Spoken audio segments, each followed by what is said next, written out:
What is good there, gamers? Welcome back. We got Dreamhack Dallas 2024, and we are live with some Guilty Gear Strive Top 8. My name is J2, and I'm hanging out with the homie Proxy. How you doing, brother? Dude, good to see you. Good to be here and ready for this Guilty Gear. Top 24 was an incredible time, a huge diversity of characters, and really, when you look at the landscape of the bracket, I feel like the number one thing that jumps out is the Bridgets and the Baikens are really out here.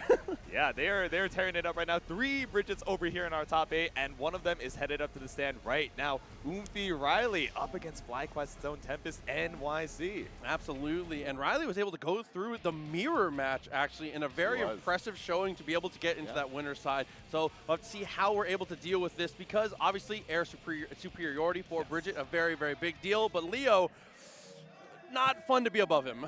Yeah, exactly. He's got some really strong anti-airs, some that are, you know, really good at getting these heavy counter hits, but also even the 5Ps, right, or even the back turn Ps, such good non-committal ways just to challenge that airspace where if you're feeling too frisky with the movement, you know, we know that players like Supernoon, like Hotashi are so, you know, want to be tricky with the air movement, set out the air yo-yo, and then try and mix you up with the roll. So I wonder if Riley's going to try and swap up that standard Bridget approach and, you know, try and stay a little bit more grounded here going into that match against Tempest. Definitely will be interested to see. There's a lot of looks you can bring to the table. But it's going to be dangerous regardless of what you choose to do, going up against what I think no one would argue is the strongest player in the world currently. This person has been across the world, back and forth, the actual tournament stamina, but you got to deal with this.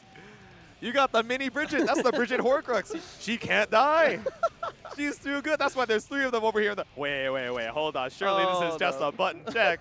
No way you got the pocket Bridget, right, bestie? No, all right, now we're chilling. Straight, you know, straight to the trench coat, straight to the jacket. That is what we got to see. This is what has made all of the money and all the fame for Tempest. The consistency of this has been incredible, but it's time to go top 8 of Dreamhack Dallas for Guilty Gear Strive is about to begin. Let's see it. TempestNYC versus Riley for game number 1. Let's see it. Ooh, starting off strong here. Be careful about that fireball. While Leo's fireball is not a great zoning tool in certain matchups, it's an amazing anti-zoning tool. So good for forcing approaches. Exactly. Ooh. All right, clash to the yo-yo, clash to the fireball. Riley able to make do with the scramble here, set up the meaty yo-yo, and we get caught on the backdash attempt here from Tempest. Very good. Oros breaks the wall, hard knockdown. How do we send it though? Really good here. But the DP, absolutely. That's going to see that about 100 more times this set. Knockdown in the wall, but spends the burst. All right, no burst to your name. 50% already down, but you only need 1 more light confirmed to try and knock out Tempest in this first round. Run up for the counter hit 2, as this should be enough for Riley to get the wall stick, but doesn't even need it for round number 1. All of that spiraling off of that great use of the killing machine too, forces the super jump. It does a great job of facilitating him to feel like he needs to do something. Great counter punch afterwards. Exactly. Ooh. Great close slash, forcing out the burst here from Tempest. Does not want to hold that Bridget mix, but go off this straight confirmed. Not able to get Yo-Yo Oki off it, but we got so much corner carry. That boy is good. Headbutt. Nice tech. Risky with no meter, but I like that. All right, double roll, tap on the dome. Nothing found here from Tempest, but we're going to send the flash kick. Absolutely. Goes in the back turn. Trying to shimmy something here. Backdash from Riley. Gets away, but there's the parry. Parry to the super. We break the glass. The Shatter going to do 1,000,000 damage here. Riley looking worse for wear, especially with the positive bonus on Tempest, right? Oh, but the burst starting to build up. RC up to try and get a better drift on this one. Burst does come back just in time, but going to hold on to it here. No reason to be a hero with a full round ahead. Good call. Yep. Hold on to the burst here, but Tempest pulling up right behind. There's still a decent amount of burst left in the tank there as well. No, just playing careful around the yo-yo. Got the poke, spends the burst. Definitely the right call. Oh, air dash is just a hair too far. Almost got over the fireball. Okay, I like the jump back, trying to bait out a DP or an anti-air attempt from Tempest, but again, we have that 5P so non-committal, right? So when you finally make your way on in, Tempest is ready for the super wall break. And then Berserker Barrage straight through, hard knockdown, big guess, incoming burst, almost available. We're just gonna go for the headbutt here, vamp some meter, keep that pressure up. Wild Assault is smart. Yeah, we got another to keep up that pressure again, cranking the risk as we go. Off the knockdown onto the wall, doesn't even need the wall splat. That's a super for game number 1. Tempest with a great way to come back off of that one, especially with Riley coming out of the gate so damn strong. What a way to get that momentum, but Tempest is so good at stabilizing. Yeah, that round 2, round 3, really just setting the pace here as we head into game number 2. 6 feet to catch the grounded approach, but oh, I like the disjoint on the scooter break. Oh, yeah, I mean, you have to go for the DP eventually. You have to rep it to know that it's on the table. But Tempest, with a great reaction, a great sense of the offense, breaks the wall once again with the super. Yeah, you gotta show it, but again, getting so much reward. Showed it twice, but all right, the backdash makes it so that you don't get the full punish. All good. We got the throw RC for another round. Made it work twice in a row here. Yep. Tempest speeding things up a little bit. Love that dash at the round start, but the poke through the fireball ends up finding the 2K and gets the burst out of him, actually. Ooh. Okay, once again, the break to go under the fireball. I like the use of the disjoint there, but got you a little bit of space, but I don't know, getting blocked into the corner, trying to avoid this anti-air attempt, but Tempest gradually walking you down. Ooh, 6P, great answer. Slides on through, but we throw the run through. I like that. Okay, BRC behind the yo-yo just to keep it safe. Full burst available for Riley. YRC was definitely good. Ah, DP lands again, has the punish. Pressure against the wall. How do you escape? Wild Assault's a great start. Okay, yo-yo for the return. Walk up, threaten strike. It's throw this time though. BRC just to keep it safe. 2 mixes in a row, but all you needed was a JD. JD flopping around everywhere. Does it again. Another clean touch. And gets the wall stick just in time. I was so scared. I was actually thinking the Leo Guts might have you living with 1 pixel, and especially with Riley at such low health. Terrifying situation. Able to find lethal, though. Oh, dashing up for the throw. Tries to go for the backdash here. Tempest, no dice. Does have to burst in the end, though. Close slash. Puts him in a weird spot. Yep. Ooh. Weird spot out of the corner. Crossed up, but DP puts you right back in. The first DP we've seen that works for Riley, so Tempest is going to send one in return. Knockdown.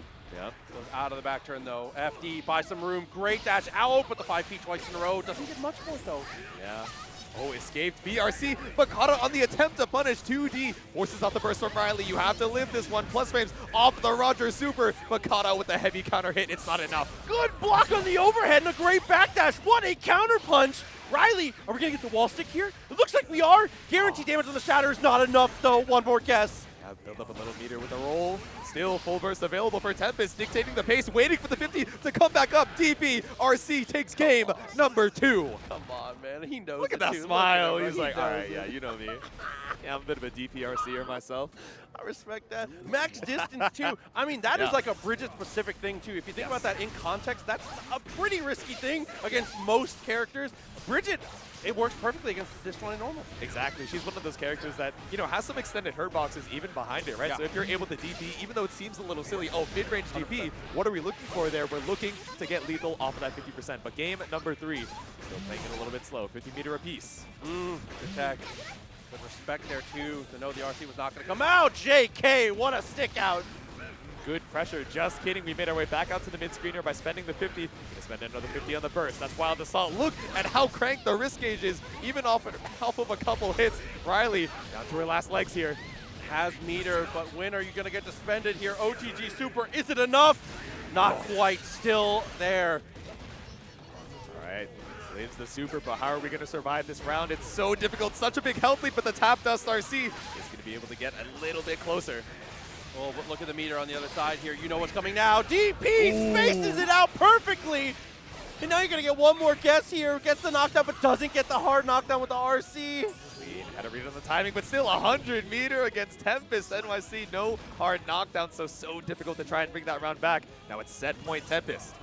Okay. Playing it out full screen. Scoots on in. Nice punish on the throw. Yep. Ooh. Caught out on the other side. Cross through with the Berserker Slash.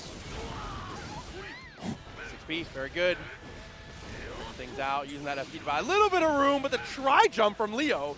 Evil. The Lord Knight BRC down shenanigans. Tempest looking for this final hit and off of the wall splat. It's all you need. Send the Super. Tempest makes it 3-0 to winners finals. Absolutely well deserved. As we've said, the favorite to win every single tournament that he attends. Riley with such a good fight on that one, though, and definitely not the last we're going to see of them. Looking amazing, and a lot of life still left in this loser's bracket. Absolutely. I like that we were rotating our defensive options, right? Not afraid to send the DP. Sometimes you can think, you know, layer 1 is, oh, I forget Bridget has a DP. You know, these set play characters, I'm not used to them having that defensive option. Layer 2 is, okay, I'm going to send the DP, but I'm sending it a little bit too much. You know, maybe just not working well with the risk reward.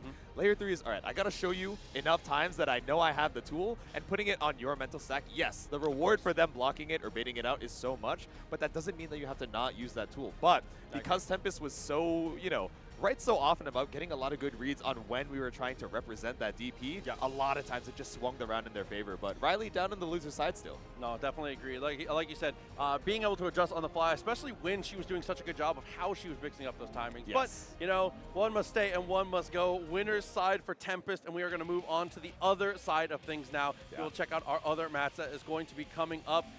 This was honestly the most exciting match of top 24 to me, was watching Kermit display the ability to play from ahead like a champion. The fight IQ on these situations were incredible. Every time Kermit was able to secure some amount of advantage, was able to grind it out into a round. That's going to be very difficult to do against the likes of Supernoon. Yeah, exactly. Someone that, you know, we mentioned it earlier, right?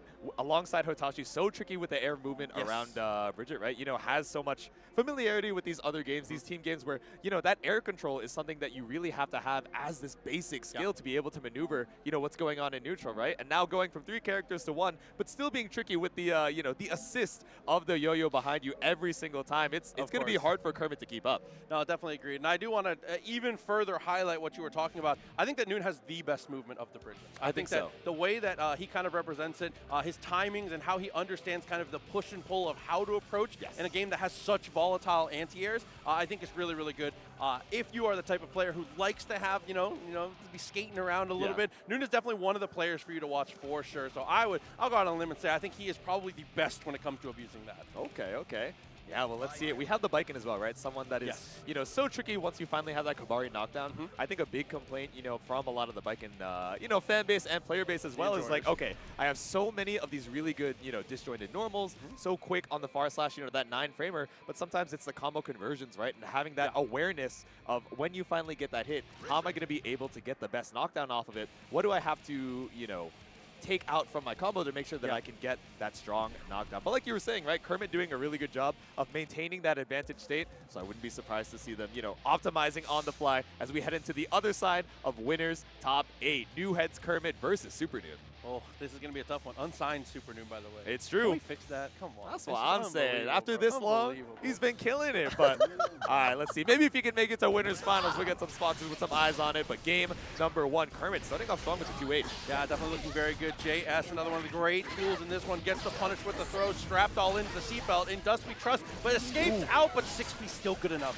I like the use of the tether into the JD, right? Spaces you out to, you know, try and counter poke with the tatami. But instead, Supernoon, like we mentioned, right, so tricky with the air movement, uses it to escape even with the Mario Party mechanic. Now you got 50 meter available to try and seal this out, but JS from the top row finds the counter hit for Kermit. Yeah, continues to be the most successful normal in these spots. On the bear drop though, and we're still strapped in, so this is a very dangerous spot. Left-right mix-up coming through, but the one true reversal, 2P. Very nice there from Kermit to be able to take that one back in a long round 1. There we go. Roger Dye was able to stop the bleeding for a little bit, but still drowning in that round number 1. Kermit off to such a strong start, not gonna panic and take to the skies. The attempt at air grab goes unfound for Supernoon, and beautiful confirm from Kermit off the jump back JS. Goes on a little late, doesn't actually get the hit, still fine though. FD buys you some room and has to go for the backdash here. Back against the wall, but is slowly being able to move themselves forward, but no, we turn up with the JS. We got the negative penalty as well. Supernoon not afraid to use that retreating movement here, but had you up against the wall, now you're not building up that tension. You need that 50 to be able to seal this out. It's so scary. Any parry, any light confirm could be enough. Definitely a dangerous spot. Taps the dust. Nice standing block, but finally, you cannot block forever. It's not too consequential of a knockdown, though. Ooh. All right, send it. Nice. I like the bounce off of the break there, but it's not enough. 6B to catch the air approach. Kermit, do we spend the burst? No, we hold on. And Supernoon brings the round back. Dude, and both of them stone-faced in that one. I mean, those rounds are going to happen. Kermit, props to you to have the confidence to hold on to the burst, but a great anti-air to start this round off. Noon has ended up in the corner somehow. It happened so fast. Ooh. Slashing on through with the far slash, takes the skies off of the super jump, not able to find a punish on the whiff, so we just land back down and throw you right back into the corner. Okay. Flies on in, JD, FD by some room, but not enough. Killing machine, send through the wall.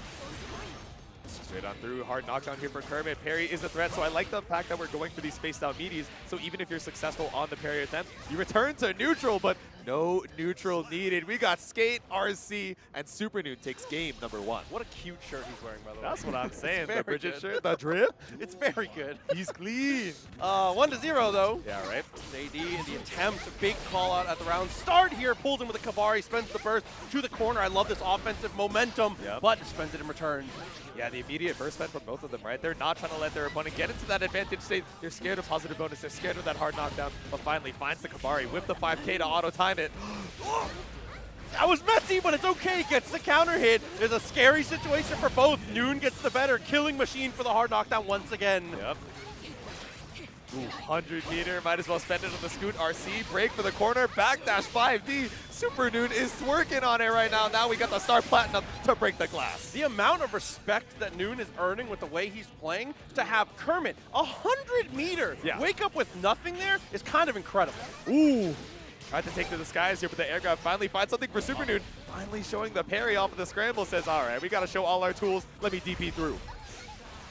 Okay, wow, the solid yo-yo setup. Yep. Dangerous situation, goes for the empty low. Doesn't get the full confirm, but it's still in pressure. RC, stick to the wall once again, burst instead. So it took a lot of damage off of that combo. We're trying to avoid the positive bonus, but fighting on the back foot right now. JH, no-yo Sansen cancel, tried to go for the low. Supernoon cut off of the backdash. Yeah, absolutely. Against players like Noon that love to abuse that movement low to be able to stop sign them and trap them on the ground is so important. All right, send out the far slash. If it didn't work once, we'll do it twice. Oh, but no meter behind it to secure the kill. Oh, look for the throw, though. And that's so crucial, because going for the throw there, I think, is fine. You have 50 bars. You have to spend it. Exactly.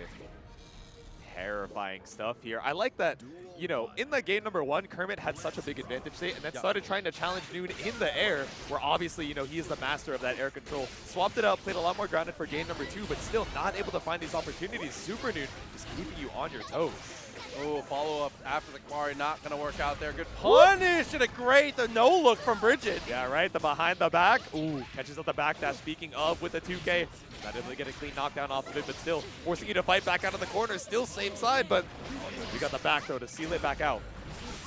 Oh, and the RC forward going to hold on to the burst once again. No reason to try and overextend it.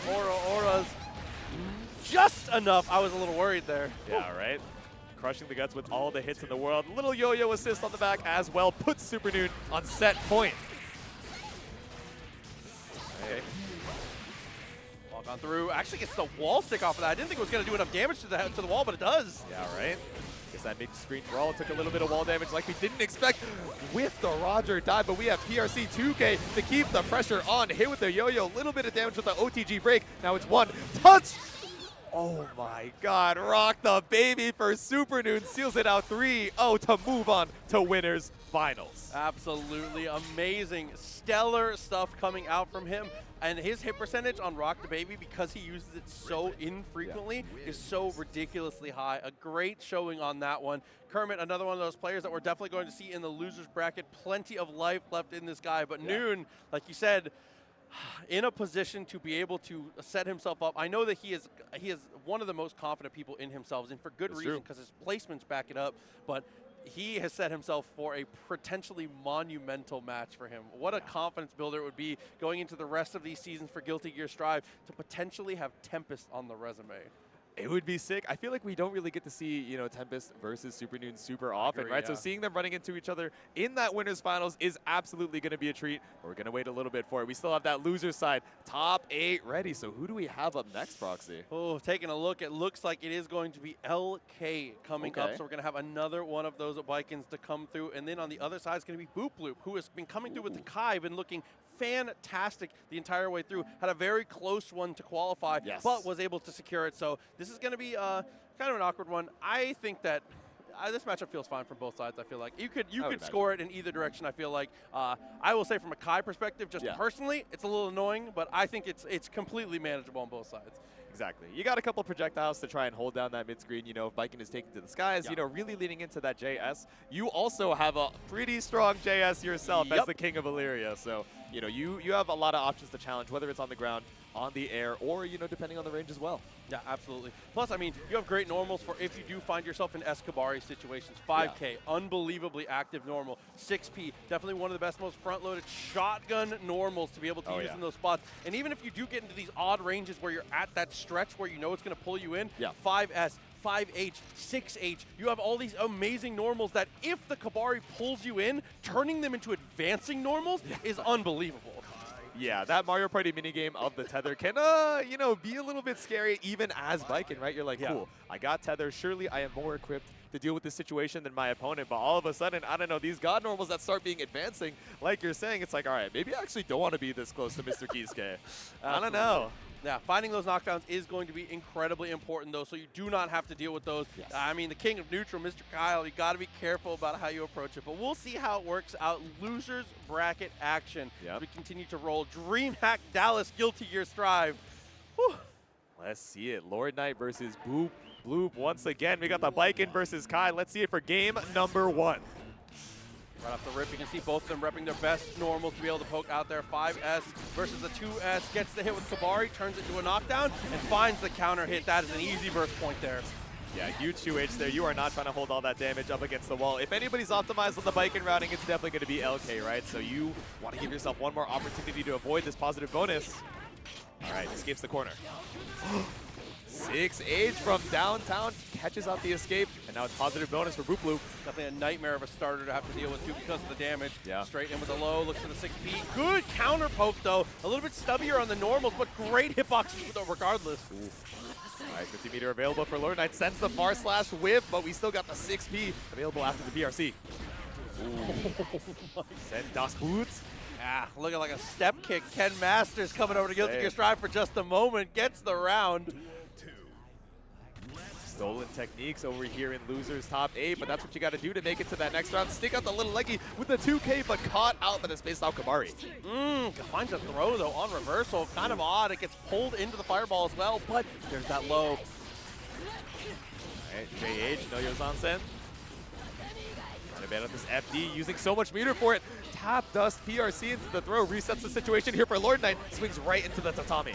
Yeah, knowing that was going to pull him back in, but there we go. The flip kick gets the hit. Plenty of meter. I love that burst, too. You see that heavy fireball on its way out. Woo! And we see the leg just whipping after the BRC. Boopbloop able to even up the health lead here, but no meter to be able to keep it up. Builds up the RC potential. And then what? Turn. I like that step back. Really good spacing to maintain corner pressure here. Trying to stay safe, but max distance. Ooh, behind the back with the Yozansen, and that is going to be game number 1 for LK. Claw machined him right out of max range. Very, very strong stuff there on the big setup. Like he said, 1-0 LK right now. Dashes up straight into the range, getting uncomfortable with Mr. Kyle here. There we go. Dash up 6B, you know, just trying to counter poke that far slash, saying, all right, you can't just send it for the full screen. I know. Ooh. All right, Kabari knockdown, 50% available for Lord Knight. RC off for the Yozansen, clean. Oh, it's every hit this round has been grounded Kabari, grounded Tatami or 6P. Yep. Both normal, both of those putting in absolute overtime to secure a perfect for LK. Yeah, just going for these advancing counter pokes, just trying to make sure that any single time we're, you know, catching out the far slash, catching out any attempts for Boopbloop to try and make the approach with the Yozansen, though. All right, finds a throw, charge stun edge over in the corner, 50%. We go for the BRC overhead, but Lord Knight, privy to your tricks. Okay. Again, jump in, chills. Good timing on the IED. I love knowing that gap, and finds a knockdown. Ooh. Finds a knockdown for LK as well. Just going to send the parry safe, meeting with the Escabari. Baits out the gold burst here. And now off in the scramble with the tether behind the back. Yozansen puts a second game on the board. Oh, he's got the kombucha too? Listen, he's been on it all week. Okay. Good stuff here. Back into the match. No time to dilly-dally. 2-0 right now. LK looking firmly in control. Gets the burst out again very early, and again 6T. It looks easy. Yeah, these attempts from Boopbloop to try and get around the counter pokes that Lord Knight has been showing, right? I imagine we're trying to go over the far slash there, but again, we've been showing so much 6P like you mentioned, right? It's going to catch out both of those options. JD into the Kenju, send the fireworks. It is explosive here for Lord Knight. Set point off the perfect. Up to start. Dashing up, good stop sign though, 2S, obviously very good for stopping the dash. Yep. All right, fade away, JS just trying to hold on to that space, not commit too hard. Trying to wait for Boopbloop to make this mistake, but gradually building up the meter as we go. LK is commanding so much space right here. Oh, but there we go, 2K, very nice. Like a little counter punch there as we find the throw as well. All right, 50 meter available. Boopbloop, can he put a round on the board here once again? No cancel off of the Stun Dipper. We see this so often, right? The respect of Stun Dipper RC lets you get away with the extra turn. One more hit is all we need. Oh, gets underneath, but that's okay. That's gonna end us up here. 5K goes into 2K, nice little stagger there. Whew, that was scary. I recoiled. I was going to say in my seat, but y'all know we're standing over here. But it's still set point for LK. 50% available on both sides for a wild assault. Oh, pulled back with the Kabari, uses the Ozansen just to respace things, jumps on over and kind of declines the situation. But Boopbloop says, get back over here into the wall with a Sacred Edge. Apply the shock state. This is really strong.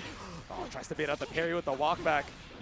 Still full burst available for Lord Knight. When do we bait it straight into the super? Yeah, RTL straight to the wall. Not quite enough damage though. Lord Knight still a chance. Oh my! Backdash. BRC forward for the top on the dome. The immediate burst off from Boopbloop. Trying to make sure you don't get any of that momentum as we head into game number 4. Yeah, LK never really had a comfortable spot to be able to brute force that burst, so it's okay. 2-1, as you said. Moving it on forward, straight off the rip into the wild assault. Look at the corner carry. That's a reasonable burst for sure. Bro, these are Fern confirms. We were kind of twerking in the airspace right there, but still 50 meter available for Boopbloop. Strong start there and no burst to have to worry about from Lord Knight. Jumps over the Kabari. I was thinking we were going for IAD, but instead already dialed in on the air fireball. So Lord Knight takes full advantage. Oh, and it's getting worse, just minute by minute. Plenty of meter. RC to stabilize. Doesn't go for the hard knockdown though. Has BRC potentially for the mix-up here, but instead he's going to go back to spacing. Yep, ID back. So much of this JS. I'm scared if we're going to do the run-up 6P. Steal a page from Lord Knight's book and trying to bait out this 100 meter. What do we see? Be very careful. We have the best projectile on deck. Jumps away though. Nice CFD. Does use the fireball and lands, but there's the back throw. Scooped right out of it. You're so high in the sky. Didn't believe in the plus frames. Trying to throw crush here with the Fujar arc.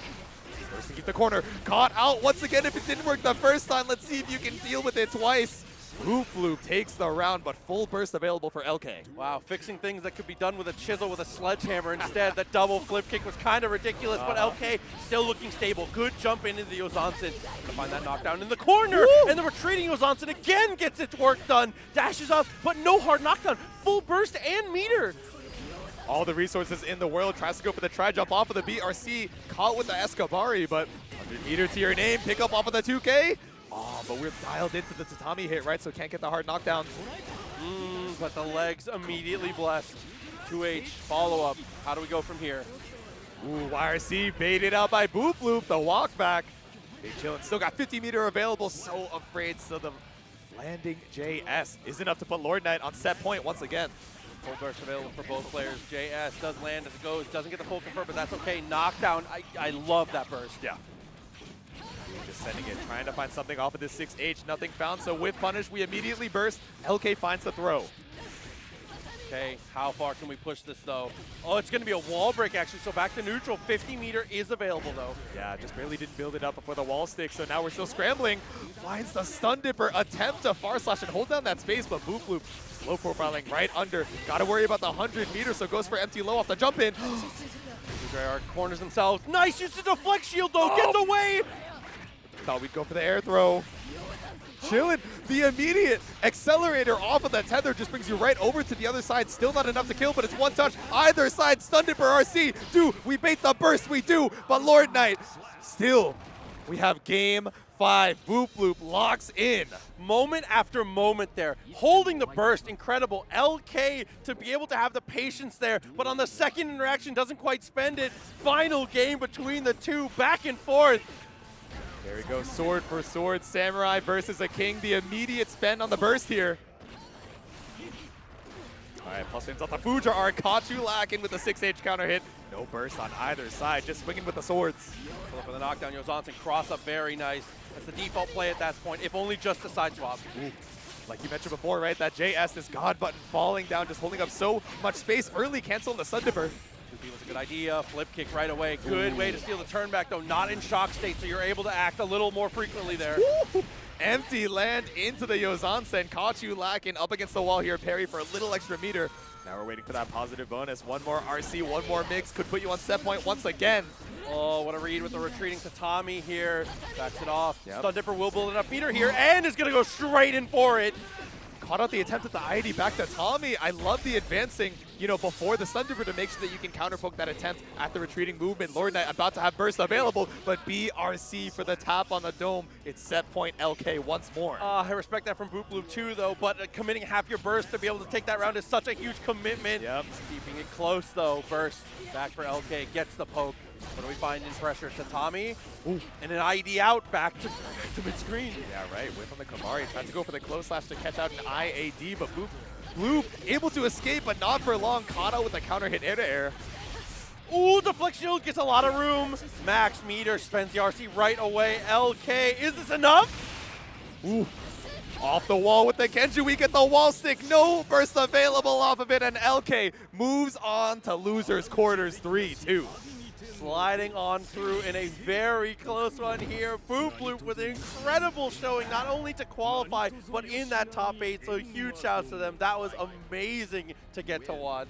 Yeah, bringing LK to that Game 5 after qualifying in such a close set against Amelia just to make it here, right? So amazing work to Boopbloop, but that is going to be the end of the run. Number 7 over here at Dreamhack Dallas 2024. And we got to figure out a very similar story for the other side of Losers Top 8 coming up next. Absolutely. But, I mean, just being able to get into the spot, being able to say that you are able to secure a medal at one of the sickest tournaments around. And I said it before, and I'll say it again. If you've never been to a Dreamhack, you have to make time for it. It is a they call it a festival for a reason. Yeah. It is such a great celebration of esports, fighting games, and everything alike, man.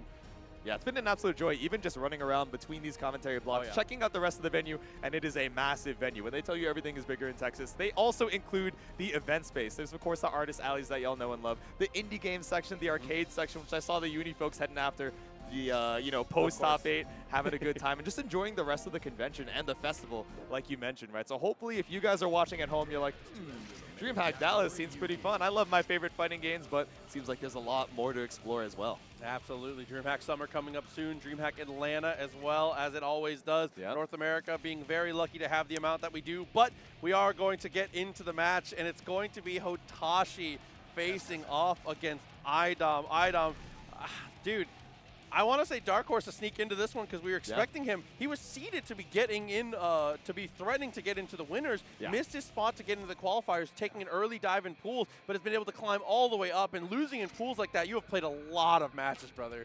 Exactly, yeah. Has been fighting his way just to get into this loser side top 8. And I think Testament, definitely not one of those characters that I think, when you ask, oh, who's strong in Guilty Gear Strive right now? I haven't caught up in a couple patches. Who's looking good? I don't think Testament is going to be at the top of anybody's list, but iDom has been sticking around with this character, but I don't know if it's a button check or if it's been the wave of A.B.A. Hotashi locked into the silly funny key girl.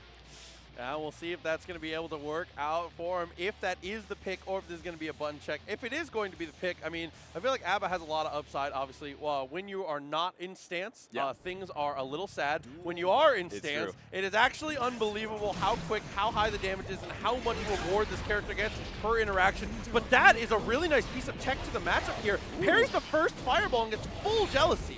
Yeah, you get a lot of jealousy off of a correct read on the parry, right? And as far as going into Testament, I was wondering why we were swapping up into the A.B.A., but what I'm realizing, the intertwine, so good to try and go over these low Grave Reapers. And also the telegraphed nature of Testament zoning, I think, lends really well to getting those parries and building up that gauge. Intertwine, once again, the low crush crushes the HP for a quick round 1. Yeah, a messy situation. Once you get against that wall, I mean, A.B.A. and Paracelsus, duo from hell, man. It gets so messy so quick. But here, just continuing to, build up for the parry. And look at the meter already. We whipped like 5 parries. The 6th one finally got you the Jealous Rage. And Hotashi is already like, all right, mission complete. I get the burst and I run up all the way. It's basically Oki once you spend that 100 and you have the Jealous Rage available as well. But nice. I love the keep away coming out from iDom. Immediately TP to the Succubus, but finds the tap on the dome here. We're going to refresh the JR. Doesn't quite get the stick to the wall though. So dashes up, finds the throw, the normal throw. Not something you see as often when you're outside of stance. Goes for the empty low. That was a tricky little thing. Yeah, right? The TKJD, but still meaty on the low there. Oh no, but what's looking low is the HP super available for iDom to tie it up with the Nostrovia. 1, 2, 3. Yeah, very nice. He used Tuck Fist there to be able to close the distance and close the round out. Yep. Round 3 between the two, full burst available. Ooh. And right away, especially with the Wild Assault, what a great starter. That's a great burst in response too. Yeah, I like the use of the bar slash there. Obviously, you know, Testament has that really good button in all of these matchups, but takes out the intertwine. That's the manual uninstall from the Jealous Rager, but we still find the throw. Distance closed, some pressure up, using that FD to try and buy some room. BRC to get closer, but a good 2K check.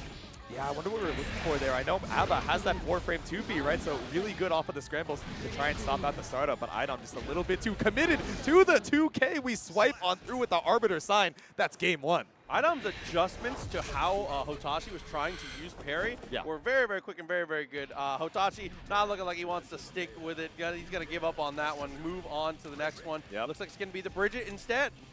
You know, it was a valiant effort in that round number 1, and I understand the vision, but I think Hotashi has realized we cannot fix her. So we're headed back onto the main. We got Bridget headed up for game number 2. We'll see how it works out better. I mean, Testament, I feel like one of the big things in this matchup is obviously your fireballs are very good for controlling space and being able to throw them at the different angles. And notably, Testament's 6P is really good against aerial opponents. So good. The vertical hitbox is out of this world. Yeah, it is incredible to try and hold down that space. But speaking of space, Hotashi already pushing iDom over to the corner the first 10 seconds. But like you said, counter hit 6P immediately, challenging some of Bridget's best pokes, but still caught up on the 2S. I mean, that's one thing you always have to remember about Guilty Gear, not just Strive. Every character is equipped with a shotgun. Just hold forward and P. There you go. Looking good, though. Good confirm against the wall. Second hit of the fireball is going to get the break, so no hard knockdown, but that's fine. Life total's even. Yeah, there we go. Just send the yo-yo from downtown. No challenge on the scooter. Tries to be evasive with the air movement, but up into the skies. iDom just staring for that 6P. And then the Strawberry is going to break this glass once again.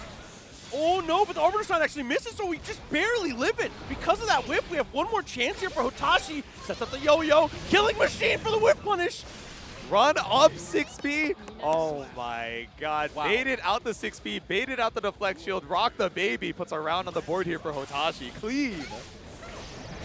Oh wow, and the full homing attack straight across. I was gonna say, we were super dashing all the way from full screen, basically with the scooter. Might as well, not a ton of damage here, but we get the wall break, we get positive bonus. We're looking for the next two. Hotashi. Assault a 5P out, I like that actually. This is closed. Yep. Ooh, 5D with the RC right behind. Burst to save your life. Oh, the coach barely didn't reach.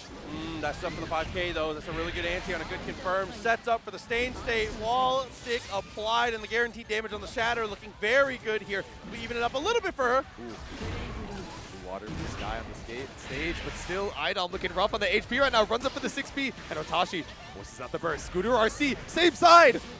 That is actually ridiculous, and Hotashi nods to himself. I like that. Yeah, kind of nasty with it, yeah. Yeah, it was good, it was good.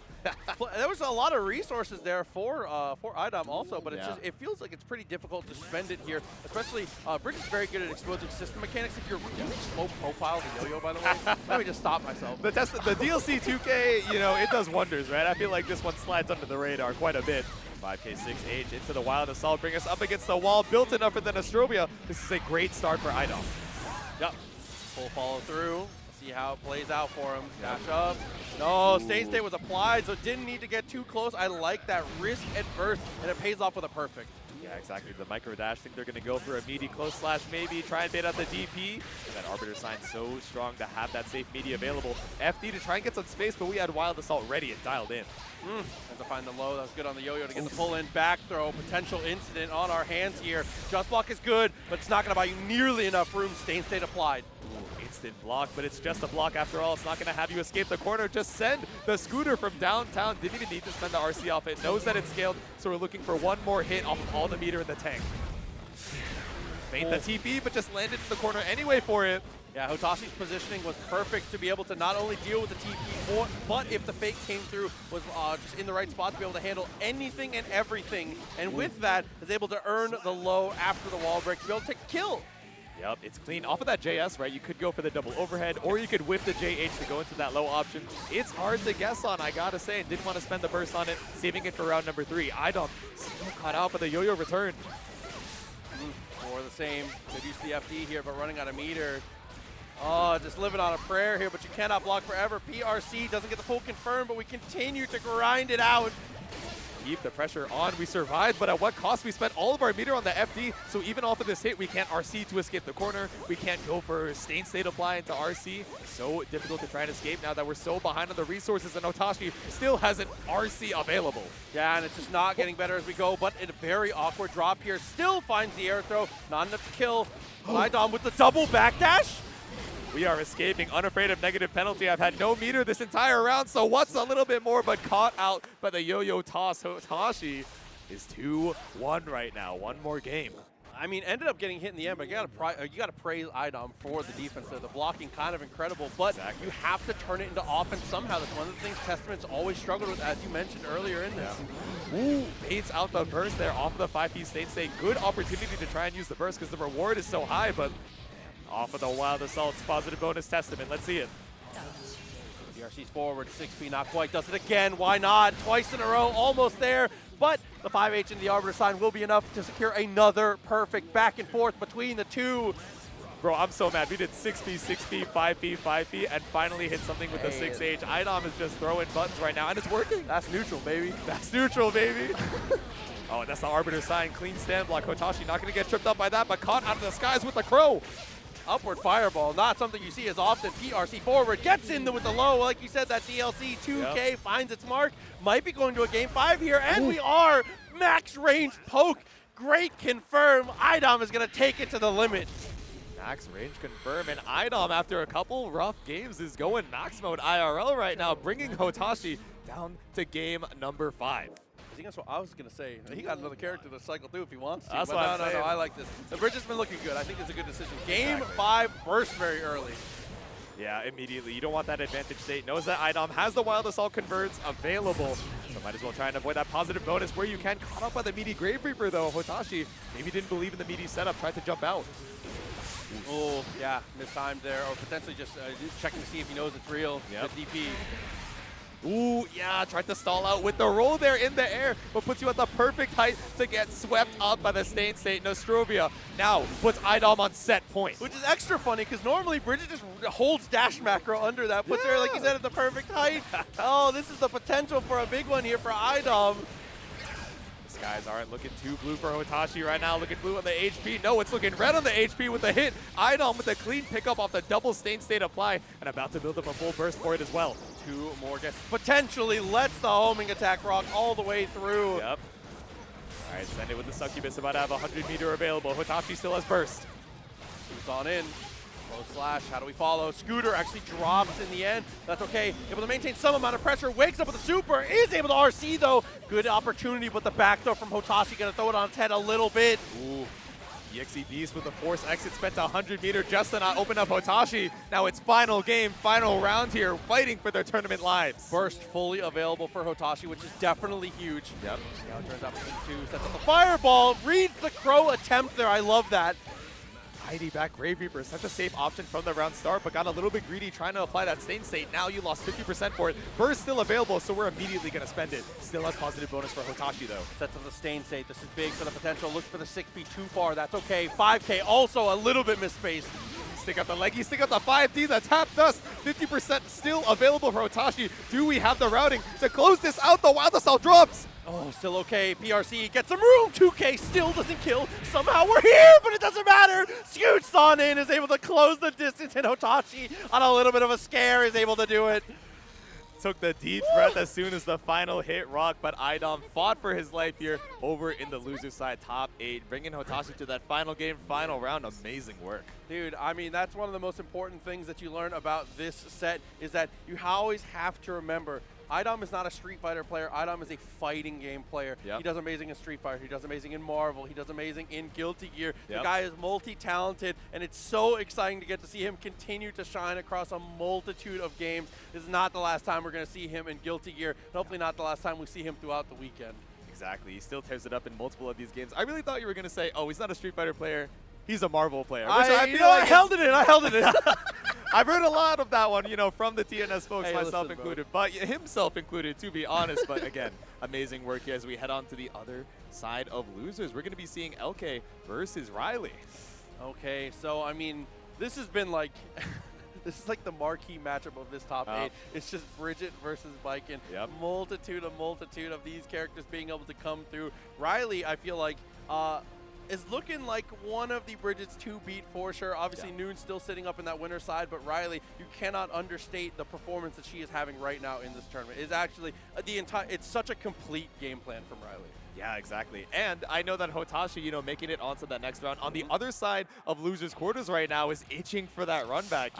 Forced over to the Nago as that counter pick, but still not able to seal it out against Riley. So he's got revenge in his eyes, but Riley's got to make it that far, and so does Hotashi. And going up against Lord Knight, right? So strong on the Baiken. Obviously, as Bridget, especially with the yo-yo Oki, you have a lot of ways to try and bait out that wake-up parry. But honestly, like, the wake-up parry just happens to be a tool in the toolkit.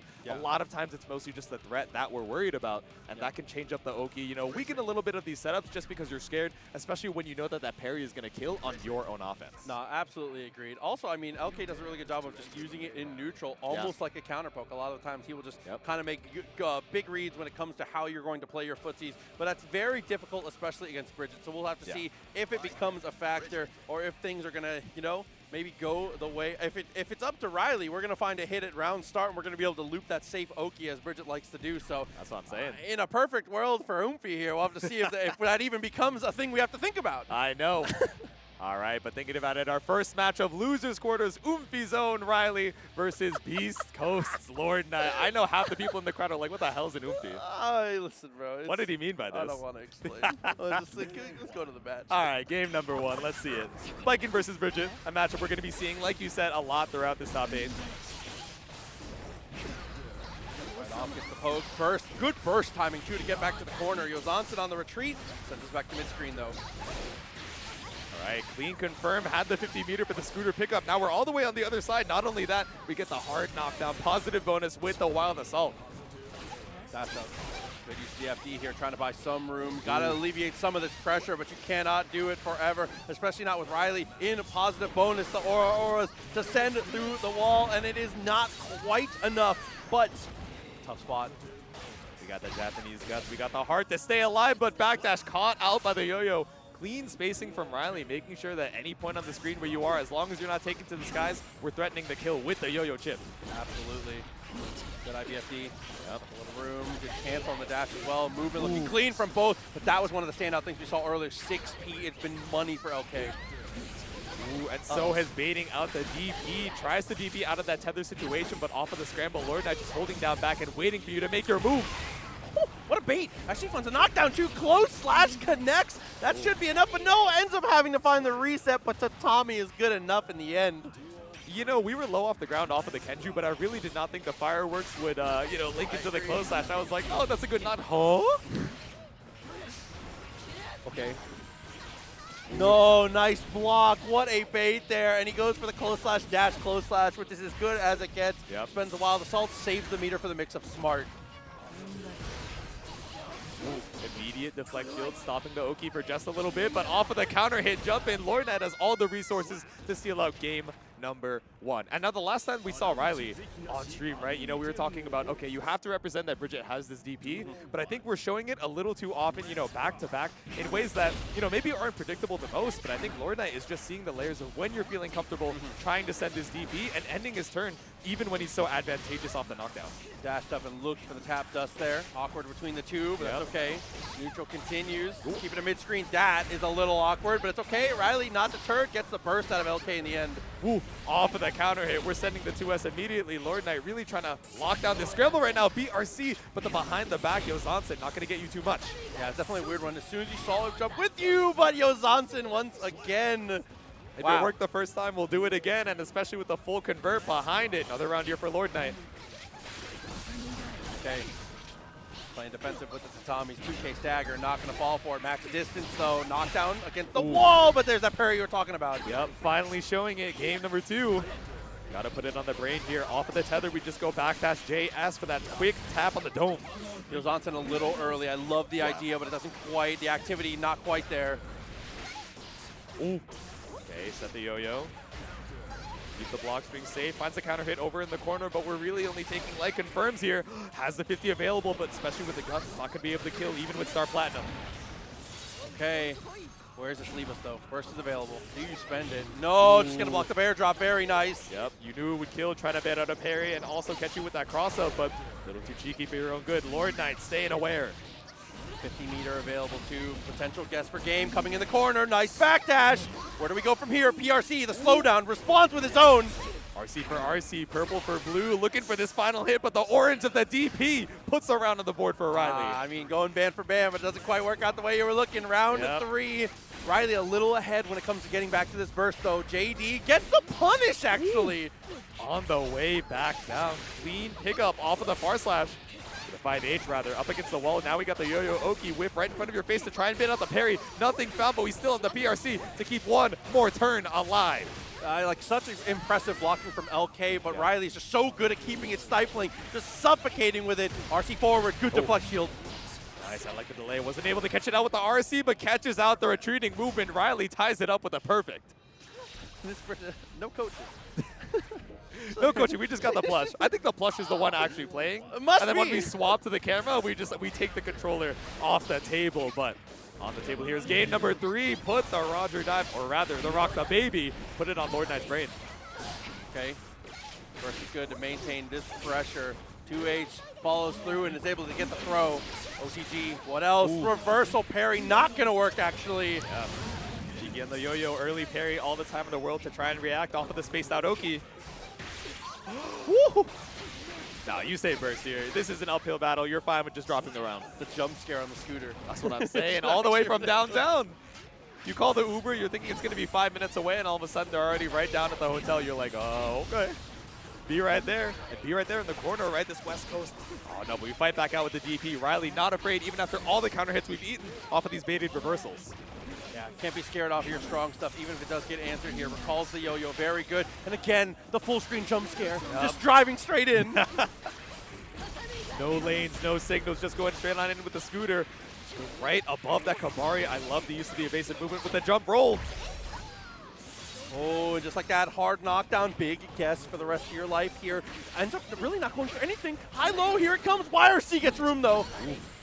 Send the Kabari, tries to mash on through with the 2K, but you're a little bit too spaced out. Lord Knight finds the knockdown. Gonna need a couple more good hits after this, though. Oh, the DP and the RC, that's going to be enough, and Riley's going to take another one. Deep breath, stay calm, this is big. DPRC, it's 4 letters, 2 acronyms to put you on game number 4, 1 game away from loser semis. The Hotashi Riley run back is getting closer and closer, but Lord Knight is going to try and put a stop to it. Yeah. All right, 2H forces out the burst. Definitely not dead yet. Nice 6P, starting to return to form, we'll say, for LK. That was one of the best things that he did all across these other sets. Finally starting to see it more. Yep. Ooh, send it, double overhead with the Yozansen. Represented the empty low so many times that we can go back to the basics here and take so much health off Riley. Oh my god, what in tarnation? You did it. Perfect, very nice. That was a yeehaw combo behind the back, tip the cowboy hat. Lord Knight with a clean round there, trying to tie it up, but Riley taking to the aggressive in round number 2. That's good. Flashing that FD as we jump. Trying to be as safe as possible here. Nice jump away. Ooh. There you go. Pick up off the RC, straight into the close slash. Clean wall break here, but no resources for the hard knockdown. From here, just block, trying to get aggressive. Waiting for the 50 to come back up. Playing safe, looking for these counter hits instead of going straight in, but finds the roll for Riley. Is the wall break damage going to be enough? It is. Yeah, I like playing safe there, but you can't play so safe that you're giving your opponent opportunities. Riley's so good at taking advantage of that. This is set point. Yeah, counter hits you, H. Lord Knight trying to stop the bleeding right now, but again, set point for Riley, like you mentioned, has to hold the Satami mix. Doesn't go for high, doesn't go for low, just opts to try and keep this pressure on with the close slash. Drops in with the Roger. Wild is a little too far. It's okay, though. No burst for the rest of this round, though. I don't think we're going to be able to build it back unless we get a positive bonus. Yeah, this meter penalty off of using the RC is so rough for Riley. Just waiting for that 50 to come back up. Finds the 5H. Okay. Yep. Hard knockdown. Definitely agreed. Yep. Taking it through here. Positive bonus is really, really big. We're potentially going to be able to make it that back to that burst. 50 meter is available now. Oh, doesn't pick up with the follow-up, though. Do we see the Scoot RC? Tokyo Drift with the empty low. No, nothing found. Escapes the corner with the ID Yozansen. What a perfect jump. Oh, no, but the Wild Assault deflect shield locked yourself out of those options now. Got to be careful. ID ships in the night. Planes in the sky. Can we pretend? 50-meter available on both sides as far as the burst goes. Looking for that wild assault. Set it with the tap dust. And Riley moves on to losers semis. 3-1. Incredible way to capitalize in that situation. Riley continues to impress. LK, though, obviously an amazing showing.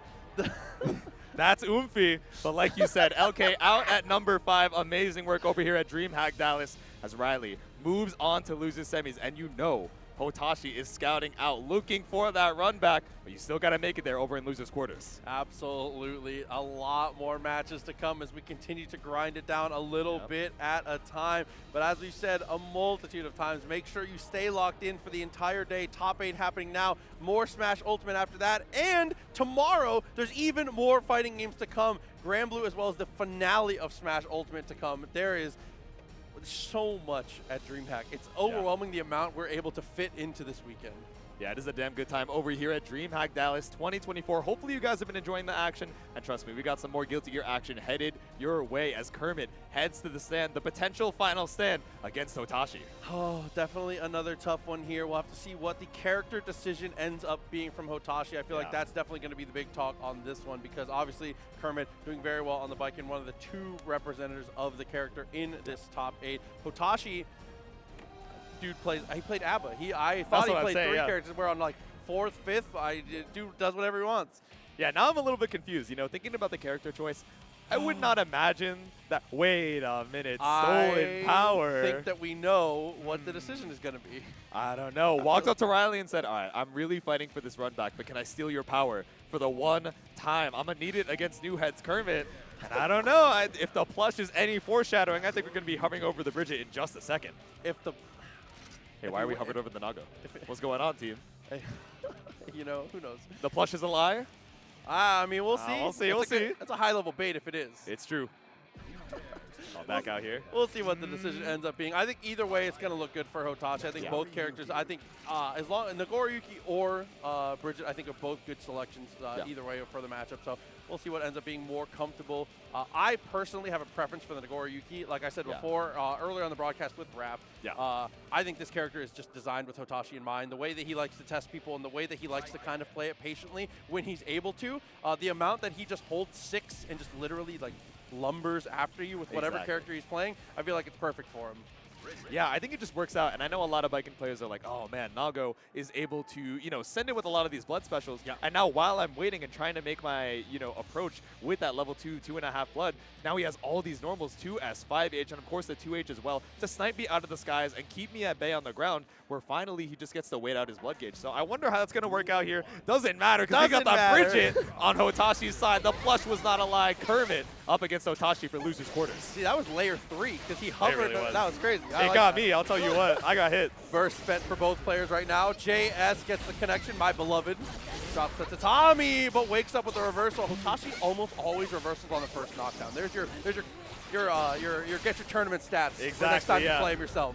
The PG stats on the Hotashi reversals right now, but Kermit reversing the momentum, goes for the empty throw off of the Kabari knockdown. Now we got the tether, but it's not quite a safe jump. Immediately sending the DP. Hotashi did not believe.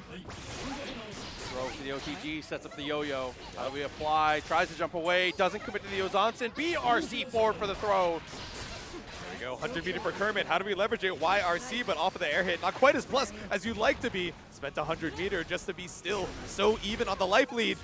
Caught out of the lunge. Too close, man. I like the idea, but yeah, just missed space at that point. Wasn't expecting Hotashi to have been able to close that much distance, that quick of a burst. Ooh. Tried to close the distance here with a jump back roll, but immediately the 6P knocking you straight out of the skies. Hotashi has really been letting the DPs rip, I'll tell you what. Dude, he does it, and especially in the early stages of sets, he loves to do it as much as possible to make sure, just to test your mix-up game, just to find out, you know, what's you're made of. Exactly. What are we really dealing with here as far as the Oki situation? Is this real, or can I just send the Starship? Can I send the Far Slash? No, you're going to get whip punished and forced to use the burst to try and bring this round back. Okay, has the meter. How do we spend it though? 50 bar, almost 100. Trying to close that distance. Gotta spend this meter at some point here. Yep. Hotashi is such a big life lead, so content to just go for these jump back yo-yo sets. Oh no, but caught out of the backdash. The retreating movement sniped by 2H. Tommy dropped, but it doesn't matter. DP straight out of there. And with the Wild Assault available, doesn't get the wall stick though, but it doesn't matter. Finds the throw, and the OTG, not enough. Ooh.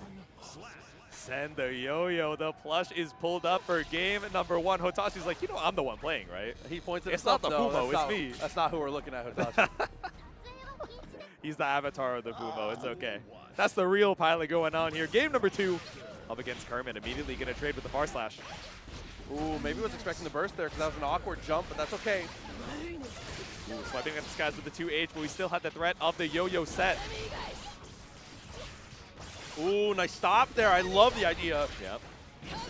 6B out of the skies. We're playing it so much slower now. Going through these air-to-airs, sending out the Kamari, but nothing found. Dude just holds forward and walks at you so often. I'm saying, bro. It's so uncomfortable. It's spooky. Hold 6, but finally we're going to hold that burst. Immediately just spend it to try and get out of the corner, but swiped up with the Yozansen on the way in. He would punish the 5K. That put him in a weird spot. That's okay, though. That's Kabari and looks for the backdash. Doesn't quite get the connection to Tommy for the setup. Same situation again. Hotashi bites this time. Uh-oh. Send the Starship, but we're brought right back down to earth. The aliens have not been found. It's round 1 for Kermit. All right. Still full burst available. This isn't too bad off of the air trade. You got a lot of space here. Yeah, grounded opponent almost always in Guilty Gear will get the better of those situations because of the knockdown and how it works. Yep. But JD doesn't get the full loop. Ooh, huge counter hit, heavy off the double 2H. Yeah, immediate burst out. Didn't take too much damage off of it despite how heavy the counter hit looked. 50 meter available on both sides. Oh my, just holds the macro, runs on in, makes the overhead. Makes things a bit and ends up finding another throw for the trouble, looping this pressure right now. Ooh. Yeah, counter hit trade, GameStop trade for Kermit. Tried to make your way in with the JS, but we're going for the TK. Roger, super, out of the roll. Killing Machine strikes again. Yep. Half a burst available for both players here. Kermit a little bit ahead in the race to the full burst, but gets the JS, which is very good for this pressure. And against the wall, Hotashi kind of crumbles against the secondary hit. Yep. Clean knockdown, builds the 50 off of the Blue Wild Assault. Ooh. Sniped out of the skies, knows that you're looking for that up back, the 6P into the Kenju, still keeping the damage on, but it's not enough. I wonder if there was anything that could have killed there. I'm not sure, but straight away, oh, but it doesn't matter. I mean, having that life total, you have to play literally perfect. So Hotashi, it's a tall ask, but he's capable. Getting the game on the board, evening things up. Kermit looking confident right now, not looking shook in the slightest, which is so important in matches like this. And I don't know if the same can be said of Hotashi. You guys can't see the expression right now, but thinking about it, we have a couple characters in the bank, but we're going to be sticking with the Bridget here for game number 3. That's always the double-edged sword of playing multiple characters is the what-if factor. But it's okay. Still looking good here. Gets the burst out of him very, very early. Sets up the yo-yo and is able to close that distance. There we go. Just send it with the safe yo-yo. Try and stop you in your tracks. Look at how much risk we built up for Kermit as well. Clean pickup off of the far slash here and already dealing half your health. See how we structure it from here. Ian gets the throw, one more touch potentially, has 50 meter, taps the dust, do it again? Absolutely. No, don't do it a third time. Okay, we went for the overhead, but not looking for the third tap dust. Still so much burst available to try and bring this back, even if Kermit's able to get a clean knockdown off the Kabari. Ooh. Just blocks there were crucial, but it's still okay. Knockdown doesn't get the Kabari, gets too far away, but it doesn't matter. JS. JS just saying, I still got the DP, goes for the air block, but it's the chip damage territory. Hotashi puts the round on the board. Oh, I respect that. That's part of why Hotashi's such a fun player to watch. You gotta send it. All right, early cancel, no follow-up on the far S. Ooh. Oh, yeah, a lot of damage to come through. Respectable burst timing there. Help. Okay. Yeah, keeping it easy with the yo-yo sets. We haven't been challenged on it from Kermit, right? Because we've been swapping up the yo-yo toss versus the yo-yo set. A little afraid to try and find your way back in, but BRC catches up the tap dust. Once again, that one true reversal gets a counter with the 2P. Awkward little standoff there, but ends up okay in the end. Yeah. Maybe trying to hard bait the DP there, but nothing found from Hotashi. Doesn't have to read on the reversal timing, so immediately off the clash, goes for yo-yo set. Okay. Well, how about how you're dashing around here? Hotashi might be able to go for the shot, but is able to connect with the homing attack. Follows through again. Plenty of meter. No way you wall break. Clean up the conversion. Up against the corner with the yo-yo behind. Brings you right back in. OTG. It's not enough. That burst. Dashes up. BRC, but DPs it. Says no, no, no. Not today. Still had time. The pep finger wag. We are living and headed into game number 4. Definitely got some pep in his step here. Immediately going for the JD. Kermit trying to catch out this air-to-air movement that Hotashi has been leveraging so well, but instead staying on the ground, chilling out. 50% burst taken from both sides. Oy. What an interesting couple interactions in a row. Hotashi once again gets the better of it here. Hard knockdown with the Wild Assault was definitely the correct call. Sands the 50-meter. With the JK on the quote-unquote safe jump there. It's not looking too safe for Kermit. Tries to escape with the double jump, but now that makes the movement on the way back down so predictable. Finds the conversion with the blue Wild Assault.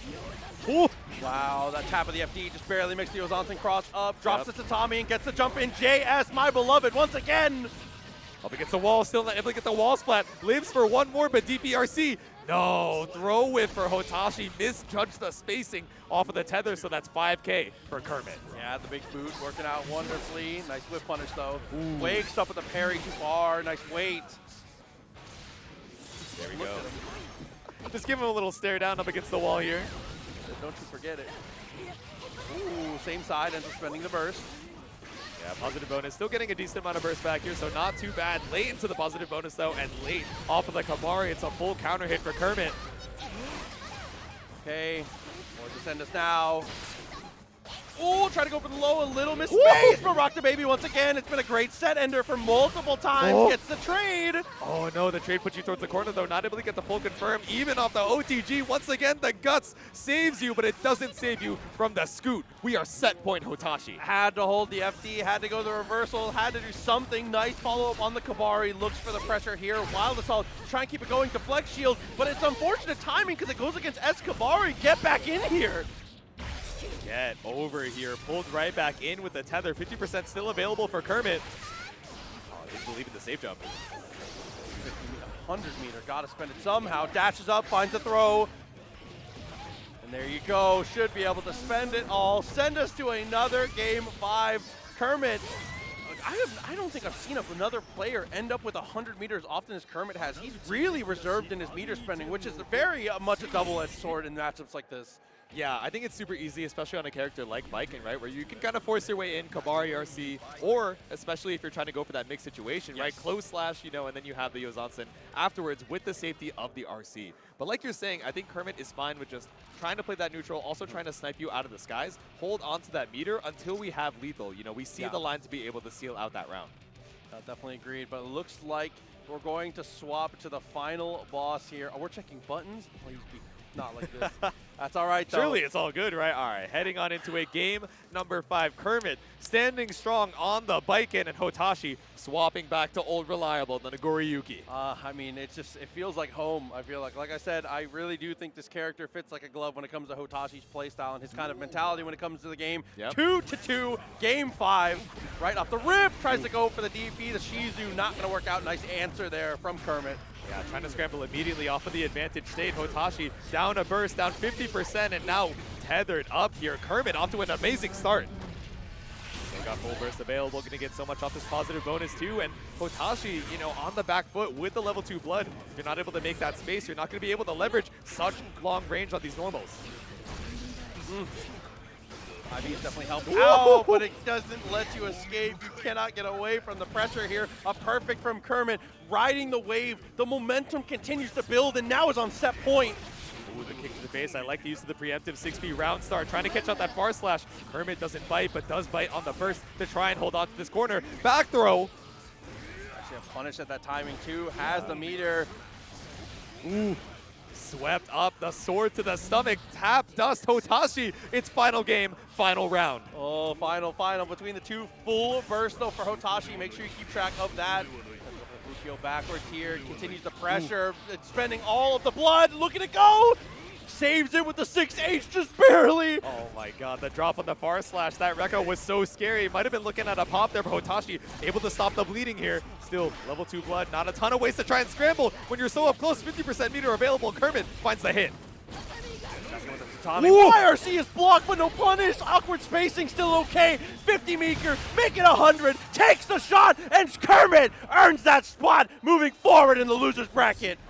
Everybody in Guilty Gear's got the shotgun, but we got the musket to seal it out. Hotashi does not get the run back against Riley, but does secure the 5th place over here at Dreamhack Dallas 2024. An amazing placing altogether. But Kermit moves on to losers semis. Wow, and a well-deserved space to be into for Kermit, continuing to shine and continuing to do so well, having come into this top 8. Honestly, I'm so impressed to see Baiken continue to do this well across a multitude of players too. Kermit carrying the flag now on this one. Doing an absolutely amazing job. So the Baiken is still going to be live. And of course, let's check over on our bracket real quick to see who's still left in our top 4 as we head over to that winners finals. Absolutely. Like we said, Tempest and Supernoon, 2 titans of the game, securing their spot in the winner side. And then in losers, Kermit has battled their way back up, has denied the run back, and is set up to face off against Riley.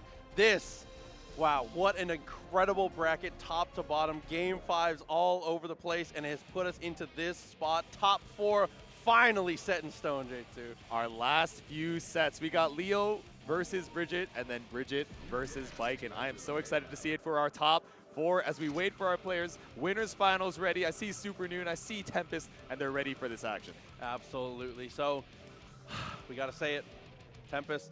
Every time he comes up, you have to mention the guy has been on a tear, has looked unbeatable at this point. Yeah. He's just built kind of a dynasty for himself. What a just super talented player, man. It's incredible to see him continue to do this amount of work. And if his previous performances are any indication, Noon has an uphill battle ahead of him.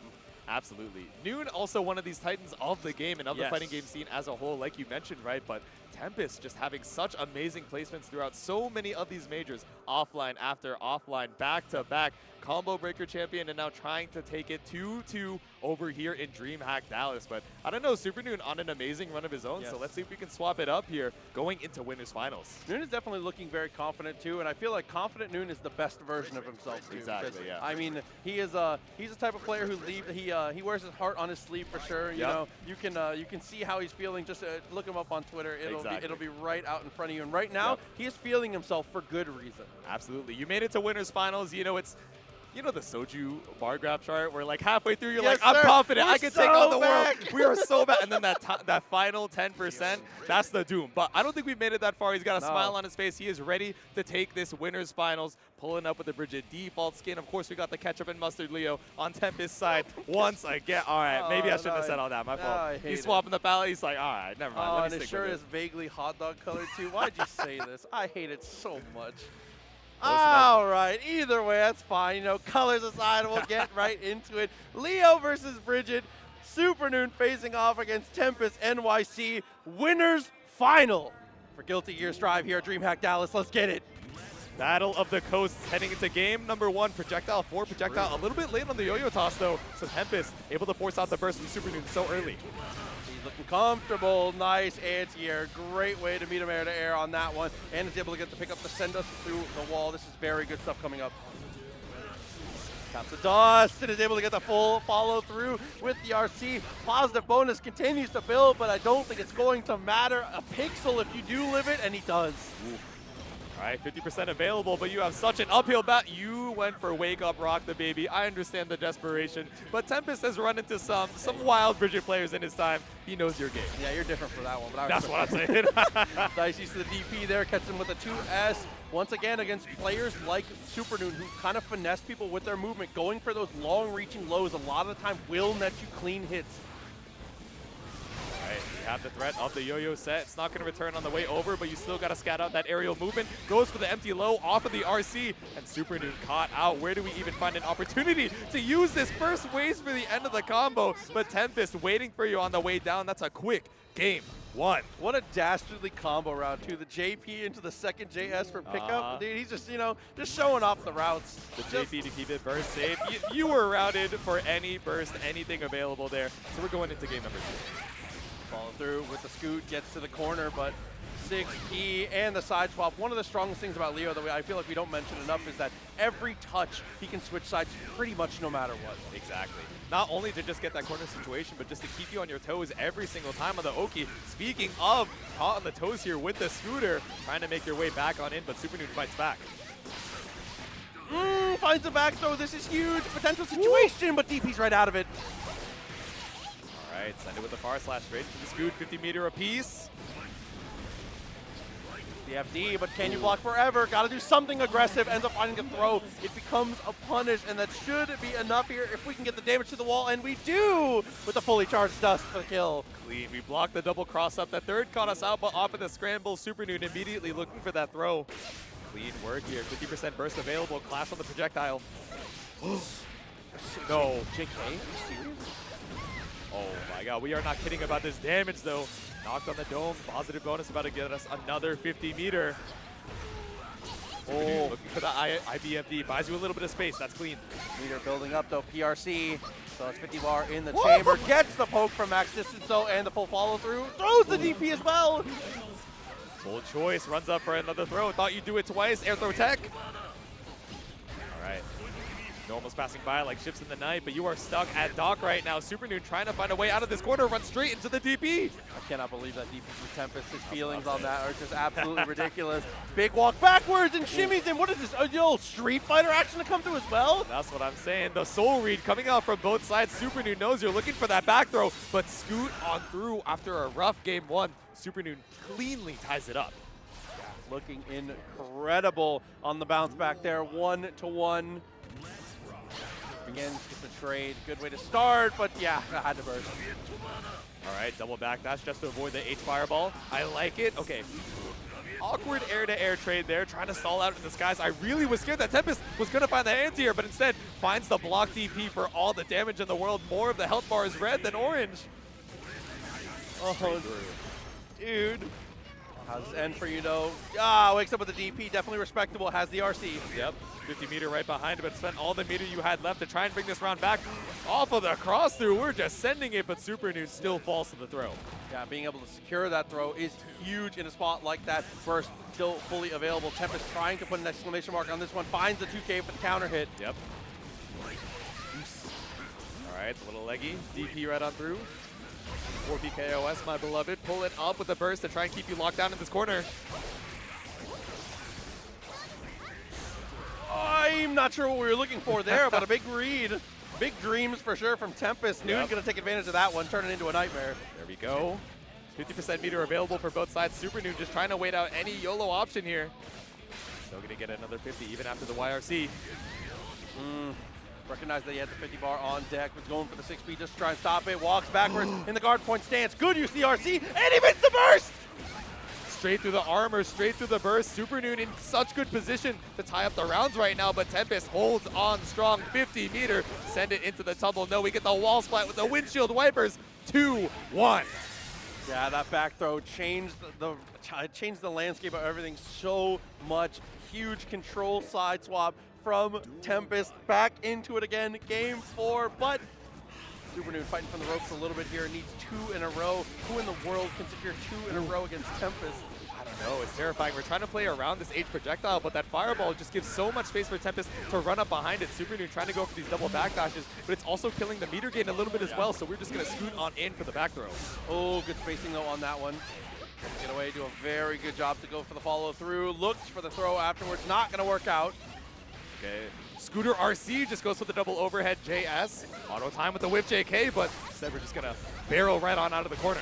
DP from much too far, but that's okay. Follow through. RC up. More time for the confirm. Very nice structure of this one. Not enough to kill. Maybe? Up against the wall. Oh, no, but the Leo Gut still keeping you alive for one more hit. Scaled heavily. BRC forward. Cross up. Very nice. All right, 50 meter. About to be 100 available for Supernoon. Just needs the one more hit. Clean parry on the way down. Did you interact with that on purpose? The RC knew that was coming, gets the throw, not enough. Look at the meter though, but he doesn't get to spend it. Oh, a heartbreaker to die with 100 bar in a spot like that. So we saw the counter hit. I imagine what we were thinking on Supernoon's side is I have 100 meter. I know you're looking for the YRC, so let me try and mash as you try and go for that run up instead of baiting out the RC, but I don't know. Rough choice there from Supernoon. Now it's set point Tempest. Ooh, on the other side, not going to find anything off the JK. Ooh! Huh? That's the classic Guilty Gear combo, JP, P, P, P, P, P, P. Exactly. Tries to bring you over to the corner, but only 3 JPs are what we find. 2K for a clean knockdown. Baits out the YRC. Really good block on this one, Killing Machine. Doesn't get the knockdown though, isn't able to break the wall. The health still looking good. Wild Assault for the hard knockdown. This is huge. Noon, gotta fight to stay alive. Nice backdash though.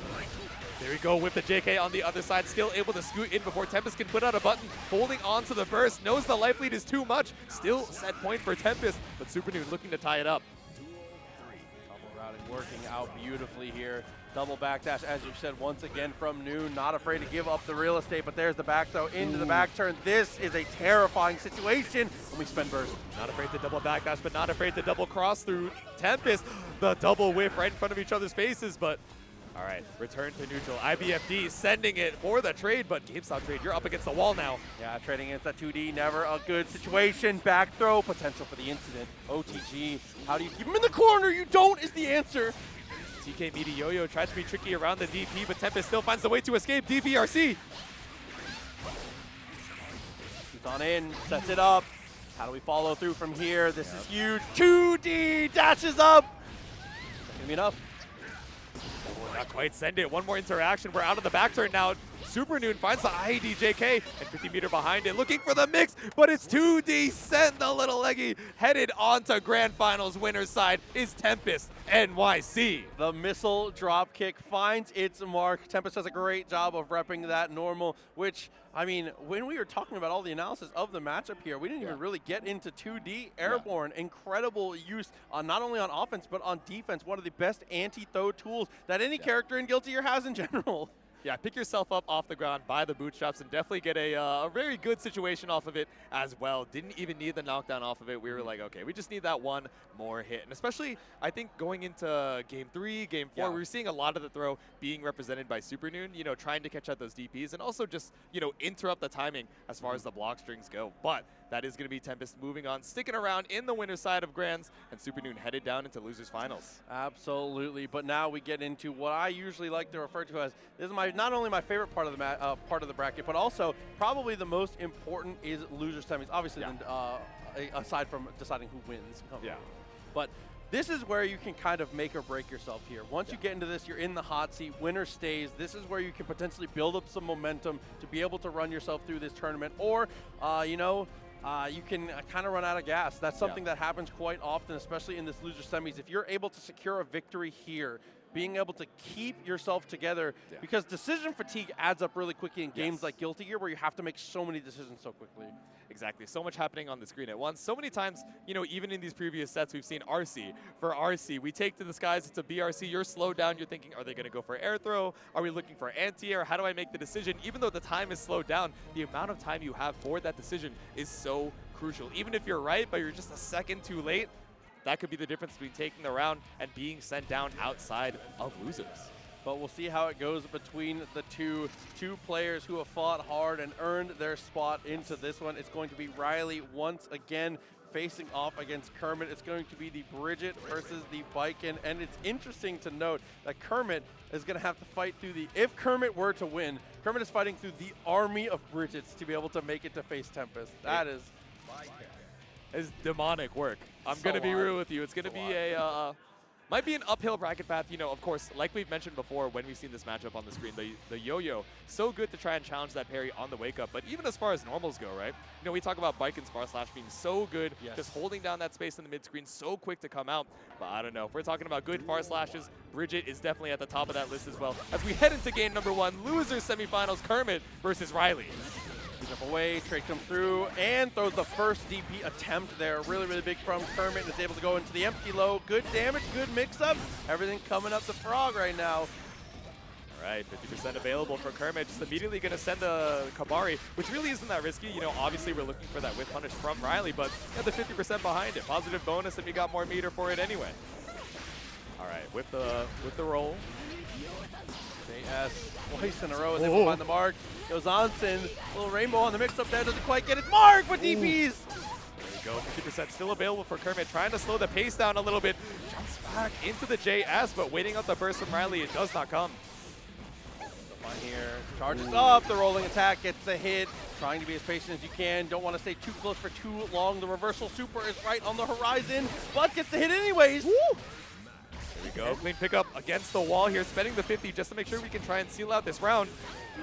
Ooh, and the cross-up Roger dive. It hasn't worked any of these previous sets, but you gotta keep doing it. Put it on the brain here for round number 1.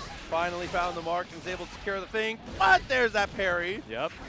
All right, send the Escamari, even on the FD, able to get this Mario Party minigame started, jump back into the JS. Scoop.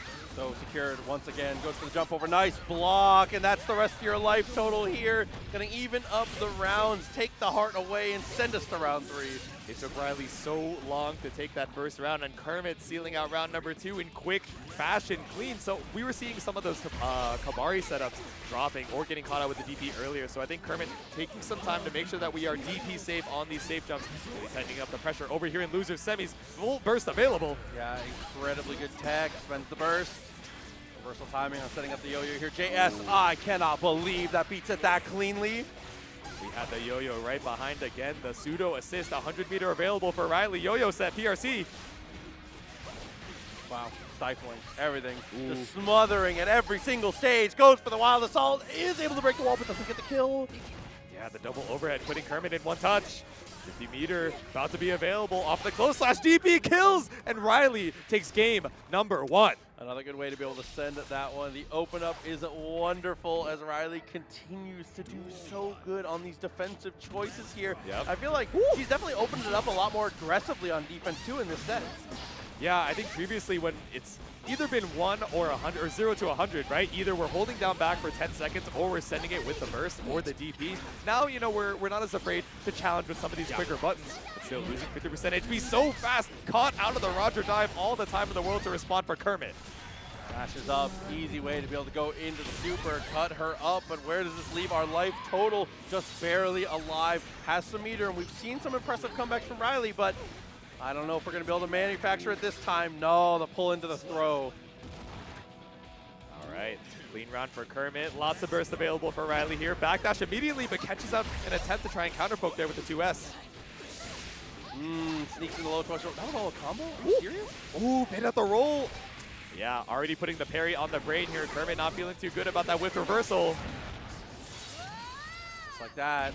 Riley on the potential to be able to make this comeback here. Sneaks in with a low. Not quite there. Scoots on in.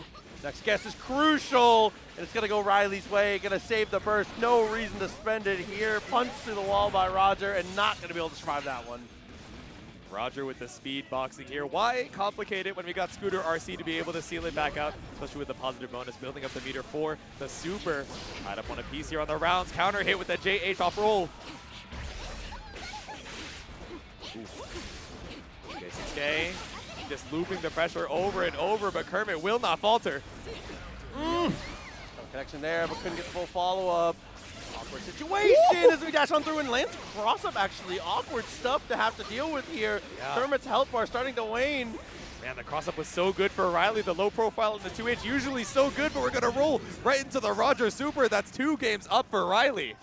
Looking, the Bridget mirror is looking more and more in our future. Kermit just a couple small adjustments away from being able to keep this one together, because when Kermit takes the round, it's so convincing. It's just 2 big guesses, but there's the throw. Yep, with JH, try and bait out the overhead immediately. We're going to set it with the Blue Wild Assault. Kermit tries to swing on through, but no, it's not your turn just yet. Tap Dust RC to keep the pressure on.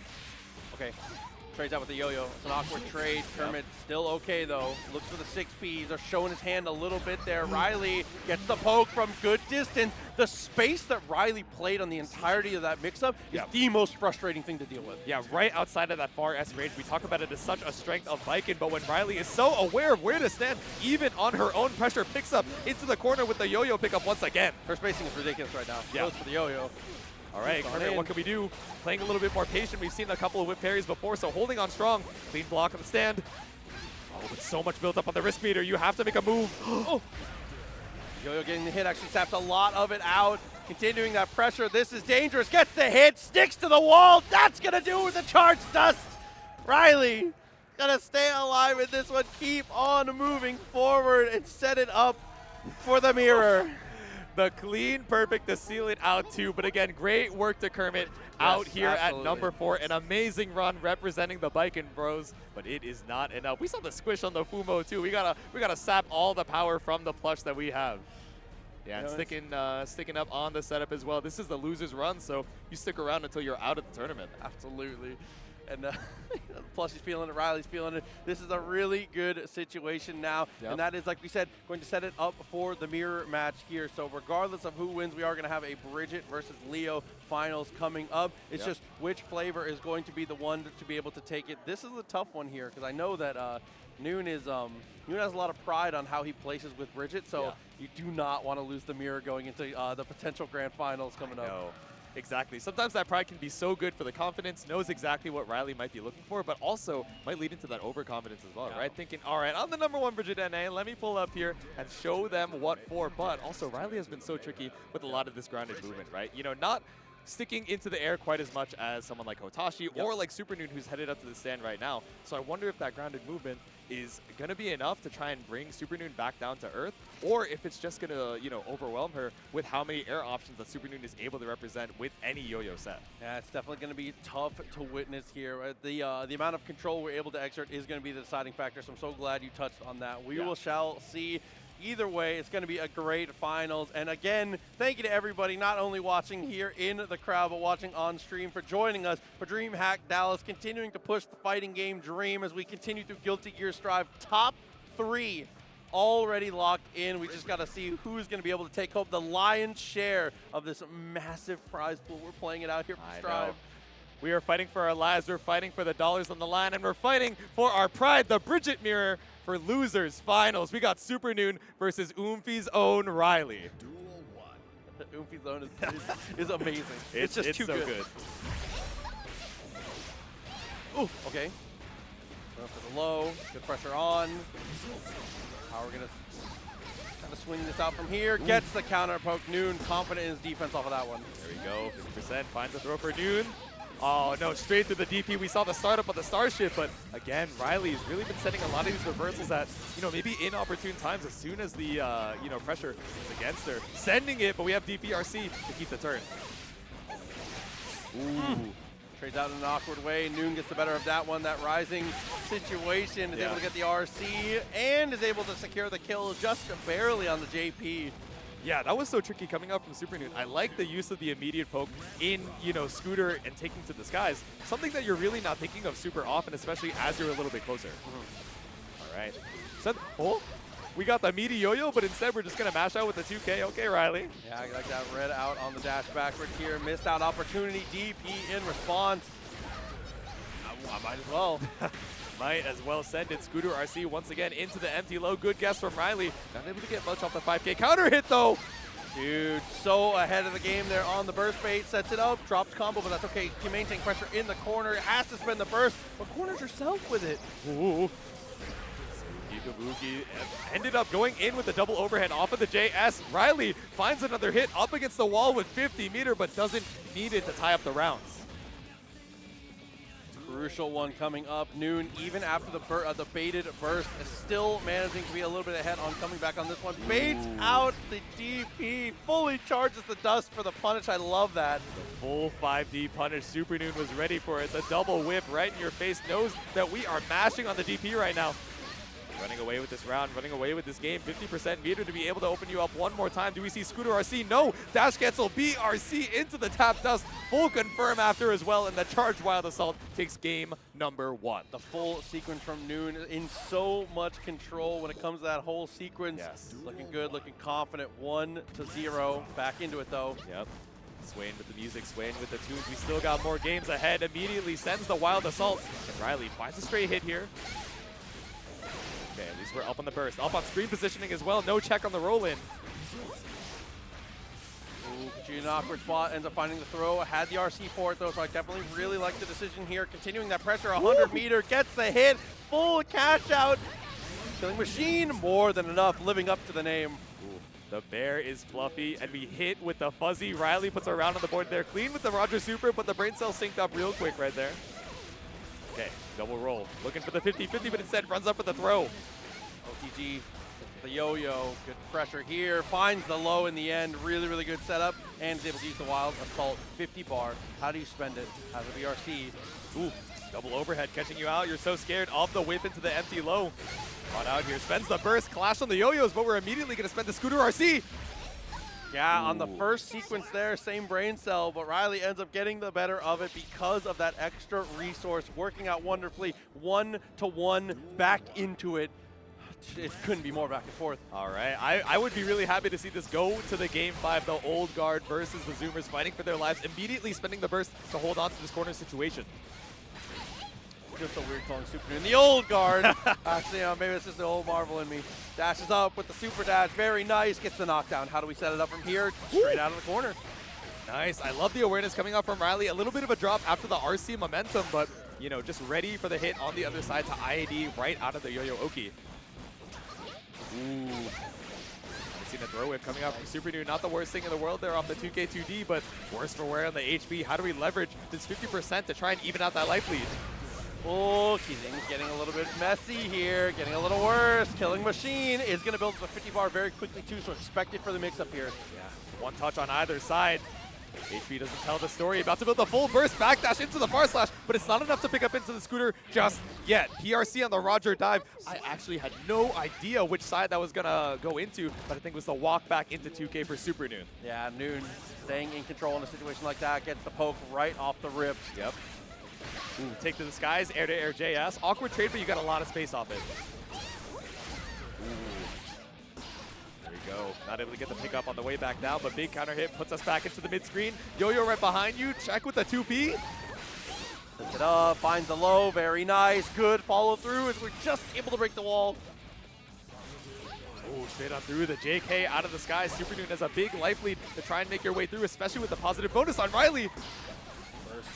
As the Sleeveless here sets up the yo-yo. Careful for the recall. Nice RC. Ooh. Good YRC response. Meter for meter, bar for bar. Noon, better positioning here, but life looking worse for wear. Ooh. Double dish tracks, but Riley was ready with the third. Immediately into the scooter. Didn't even need the RC after. Full burst available for Supernoon. Such a crucial round here. You do not want to be in a spot where you have to win 2 in a row. You have to take this. This is so important. Throw for Riley. Yo-yo, what's next? DP is what's next. Ooh. Tried to run up. I wonder if we were looking for the throw to bait out the DP, but we were just a little bit too far. Riley has the corner situation, but ends up scootering herself right back in. Roger dive off of the super jump is a little bit too far for the far slash. Okay, and again, how far do you push this one here? Should be able to take the kill. No, charge dust is not quite enough. Not enough. Low health, but not the highest damage in the world here. Bridget versus Bridget, sending the yo-yo, sending the scooter, caught on the toes. Supernoon down 1-2 up against Riley here in losers finals. Riley with the chase down, just lets the scoot rock the whole way through. Yep. Noon, a tall task ahead, 2 games in a row against Riley, who has been looking like a monster in the mirror in every match we've seen her play. The Heelys have been going so hard, so much use of the scoot here. Double roll into the JP, but no burst available for Riley. All good with taking the straight hit. Sets up the yo-yo, pulls it in, very nice once again. All right, pull up with the scooter, still got the yo-yo recall right behind it, trying to bait out the DP with the down back. Caught out here with the far slash though. Supernoon got some wind in his sails for sure. About to build another 50. Scoot RC. No. Oh no, but gets it a little bit too early. Didn't actually get the yo-yo set.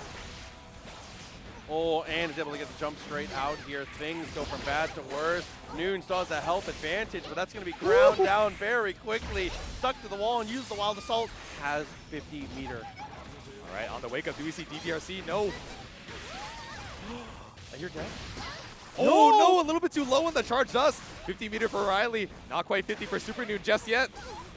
Careful for the DP. If you close this distance, you know he's got a finger on the trigger on this one. Drops the Roger. How does it keep working?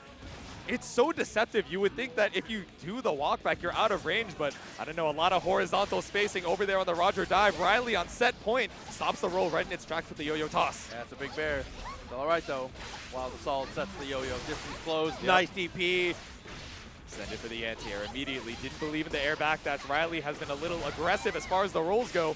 Immediately sending it with a burst. Supernoon trying to hold on. Rolling attack, looking good. 50 meter built up. How do we get away a little bit? Is finally being able to deal with that by spacing himself out far enough, but drops the combo. All good, just trying to keep the corner situation. Didn't want to accidentally whip the close slash, but now double throw. Oh no, up here for Riley. Gets the tap dust. Are we going to be able to route it into the kill? 50% more for any RC. Bring us to the wall for the splat. And Riley moves on to Grand Finals. Wow, what a call. And once again, Riley looking absolutely dominant in the mirror. Absolutely unstoppable, taking down Noon. Amazing placement when it comes to getting into the top 3, but Riley has earned the spot 2 sets against Tempest potentially, depending on how this goes. Yep. This is what a grand finals, man. That's what I'm saying. And big shout out to Noon once again, out at number 3 for Dreamhack Dallas 2024. Even after the set, immediately pulling up for the fist bump, he said, all right, you might be pretty damn good on the Bridget. It's all respect and it's all love. But there's going to be some violence headed up into this final set. Grand Finals, Tempest sitting pretty in the winner's side. Riley going to have to take 2 sets against an absolute champion of the game.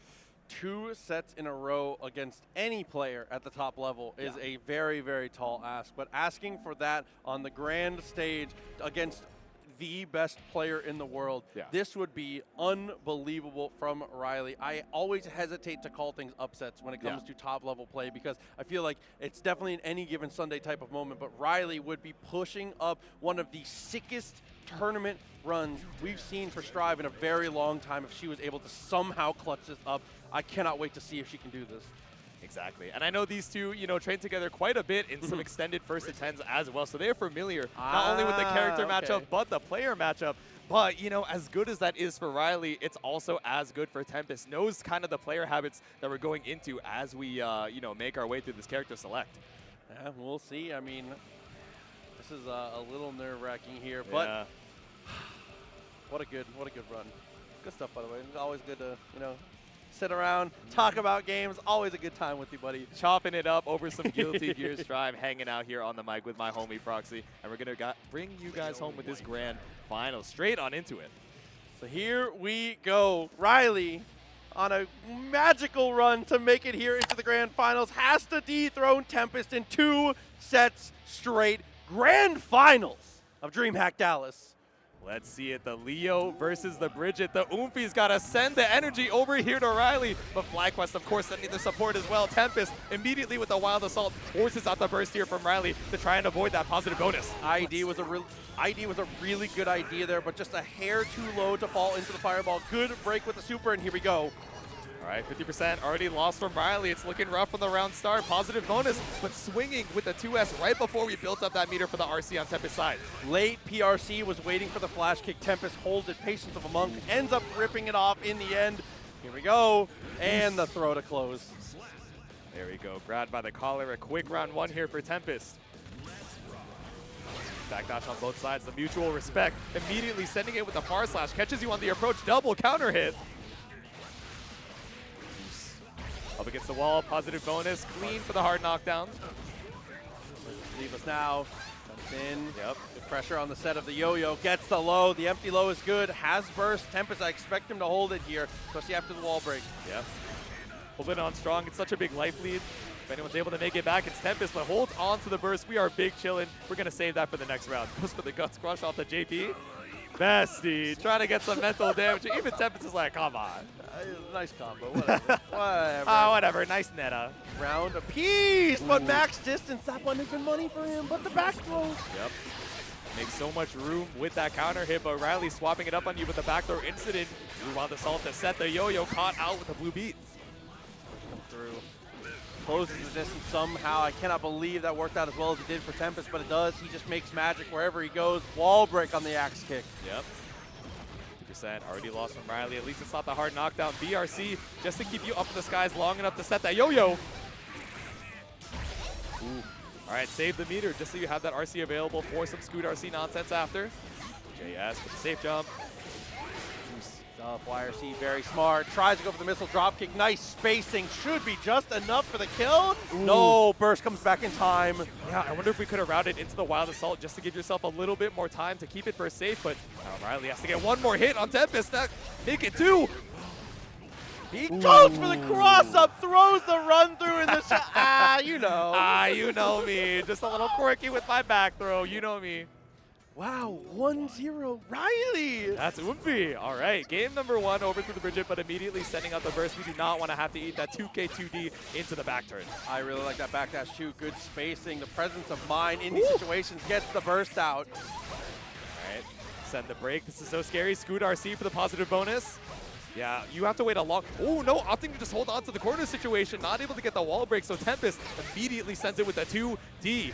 You're right above. Distance closed on a good one here. JS loops it through. Will be able to get the juggles against the wall. No, doesn't even need to go for the dribbles. Just another axe kick to send it through. Guard crush, HP crush, just walking it back, waiting for that positive bonus. Not trying to get locked down into this yo-yo pressure. Ooh. Deflect shield, tries to go for the 5D. The yo-yo flash kick. No follow through though. Doesn't have anything. Just harassing. Burst is available. No way you spend it though. Headbanger straight into the tap dust. Yep. I wonder if we could have spent the burst there, looking for, you know, putting it into your optimal position there as Bridget, but knows that Tempest is the master of that 1 HP scramble. The Yomi's so strong, 50% burst available on both sides. 6P to stop the yo-yo. Really good spacing on that one. Guard point stance into the cross tube, but back turn, a messy situation. We're not walking, we're just throwing knees. I was about to say Tempest pulling up with the 6XL. I'm thinking about the wrong game. Either way, that air stall so clean to put us back into the corner. Trade off the far slash. So Tempest immediately after looks for the 6B, knows you're going to match it again. Now 100 meter to your name. Send it with the windshield wipers. And that's the kill. Let's tie it up 1 apiece. Good answer from Tempest. Keeping it close, keeping it together. The back and forth is unreal. Right at the start, trying to go with 2K, doesn't quite get the whiff punish there, but still good spacing. I like the microdash 2K there. You know, a lot of times we've seen this far slash low profilable, especially from that Leo 2K, looking for the parry. And again, helping crown out the far slash. Hook them off far H. Yep. Really nice stuff. Burst does come through. Well worth it to maintain your momentum. 6B again is the perfect answer. The clean counter poke. Tempest just showing it at all the right times. Knows you're looking for that awkward mid-range far slash, but still. All right, ID back, eats the super, but it's not enough. Finds the 5K. Yeah, the dash back there, especially with the amount of meter that he had, was so good. Play as risk adverse as you can, especially when Riley still has that burst and has shown that she's able to make these big comebacks, even against the high profile of Leo when it comes to that DP. Yep. All right, send it. 5H, but all the way from across the screen. You mentioned it before, right? That dash up 2D covers so much space so quick. Checks the legs again though, 2K. Yep. Slow down, doesn't quite get the mix, so maybe a little bit of hesitation or execution error. Either way, it still turns into a little bit of looped. Oki, nice flash kick. Yep. Caught up by the low, but still able to escape with the DP. All good. We said the yo-yo toss every single time on hit. Tempest is not afraid to pull up with these advancing normals. Yeah, you know, a little spooky, that's okay. Has meter, not gonna get to spend it. Wild assault for the exclamation mark. Tempest spends the super to be able to take the kill, and it's 2-1. The potential tournament on the line. Riley needs 2 in a row and more to stay in this. All right, let's see if we can tie it back up once again. Tempest seems to have the wind in his sails. The winds of favor absolutely favoring him right now. I love the use of the 5P. So many times we've seen the empty roll whip into the throw. So Riley spends the burst immediately to try and hold on to this round start. DP for DP. Riley actually ends up getting the better of it. I like little stagger steps forward, building that tiny bit of bar as we go. Tempest built a 50 meter because of it, and the optimization ends up mattering so much. Yep. A guess for game potentially for Riley here. Assault through the wall, 50% available on both sides. RC up for the routing. This should be the kill for Tempest, putting him on tournament point. Oh, it's looking good on the burst as well. Ooh, 6 feet right away, spends the wild assault. Not as much of a combo as we were expecting, but still okay. Yeah, I like the round start from Riley, trying to go for the 5P, this really safe starter, but Tempest 1 step ahead. The 6P, all right, still fighting for the space over here in the mid-screen. Roll brings us to the corner. Breaking through with the wild assault, saving the meter. Definitely, I think, the right decision. Yep. Betting it all. You're not going to have burst for quite some time. Safe jump. The DPOS right after to catch out that backdash clean from Riley. Baits out the DP, but still has RC after it, the double overhead. Yeah. Double JP looking good. He's been going empty all day long. Throw comes through. Slow down. Top of the toes with the 2P. Tempest holds on to the burst, splatted up against the wall. Riley still has some fight left in her. And the crowd loving it here. They want to see more. They want to see Riley take it to the game 5 here. 2K though. If Tempest has anything to say about it here, we might be crowning a champion right now. Spends the full burst on the combo for the hard knockdown. Synchro Dash 2K with 50% burst behind it. I don't know. It's looking pretty rough for Riley. Still got the positive bonus available. The meter advantage absolutely in Tempest's favor. And he gets the throw. Is this enough? A lot of damage coming through. The wall stick. No! Goes in the back turn. That's okay, though. Ooh, chip off the guard crush. RC up. That is going to be Tempest, your champion of Dreamhack Dallas 2024. Oh, FlyQuest's very own is able to secure the W, and you see a hug between the competitors. So fun to get to watch, and make sure everybody, please, give it up for Riley. What a run! Amazing work straight through the loser's side. Still able to hold on even against the mirror in the top in NA. Put up a good fight, but Tempest, your champion for today. Oh, man, and that is just...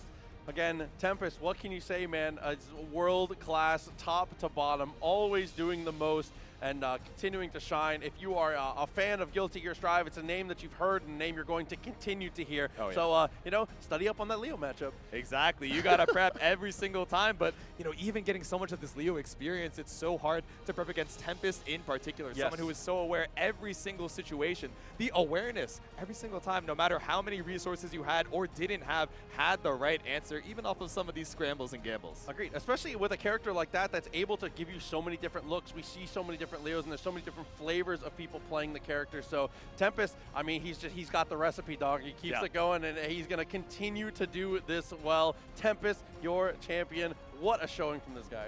Absolutely. Amazing work from all of our competitors. And of course, we got to give all of this top 8 their shine. So we're going to be headed to a quick break. That's going to be it from us over on the commentary desk. Hopefully you enjoyed Guilty Gear Strive over here at Dreamhack Dallas 2024. We're going to send it to a quick break, and then we got our Strive medal ceremony. See you soon. What is good, gamers? Welcome back. We got Guilty Gear Strive's top 8 over here at Dreamhack Dallas 2024. And of course, we got to give them some shine and give them their medals for all their hard work.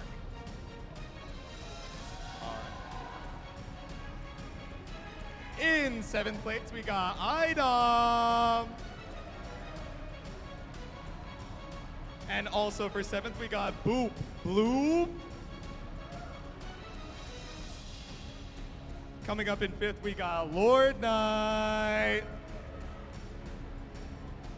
And tied for 5th, we got Hotashi. Now let's see this top 4. Number 4, Kermit.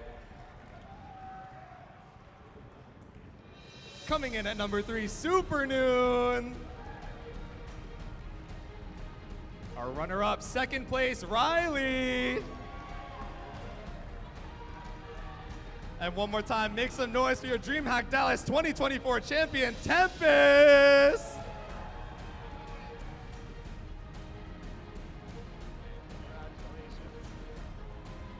All right, one more time. Let's make some noise for our Guilty Gear Strive top 8.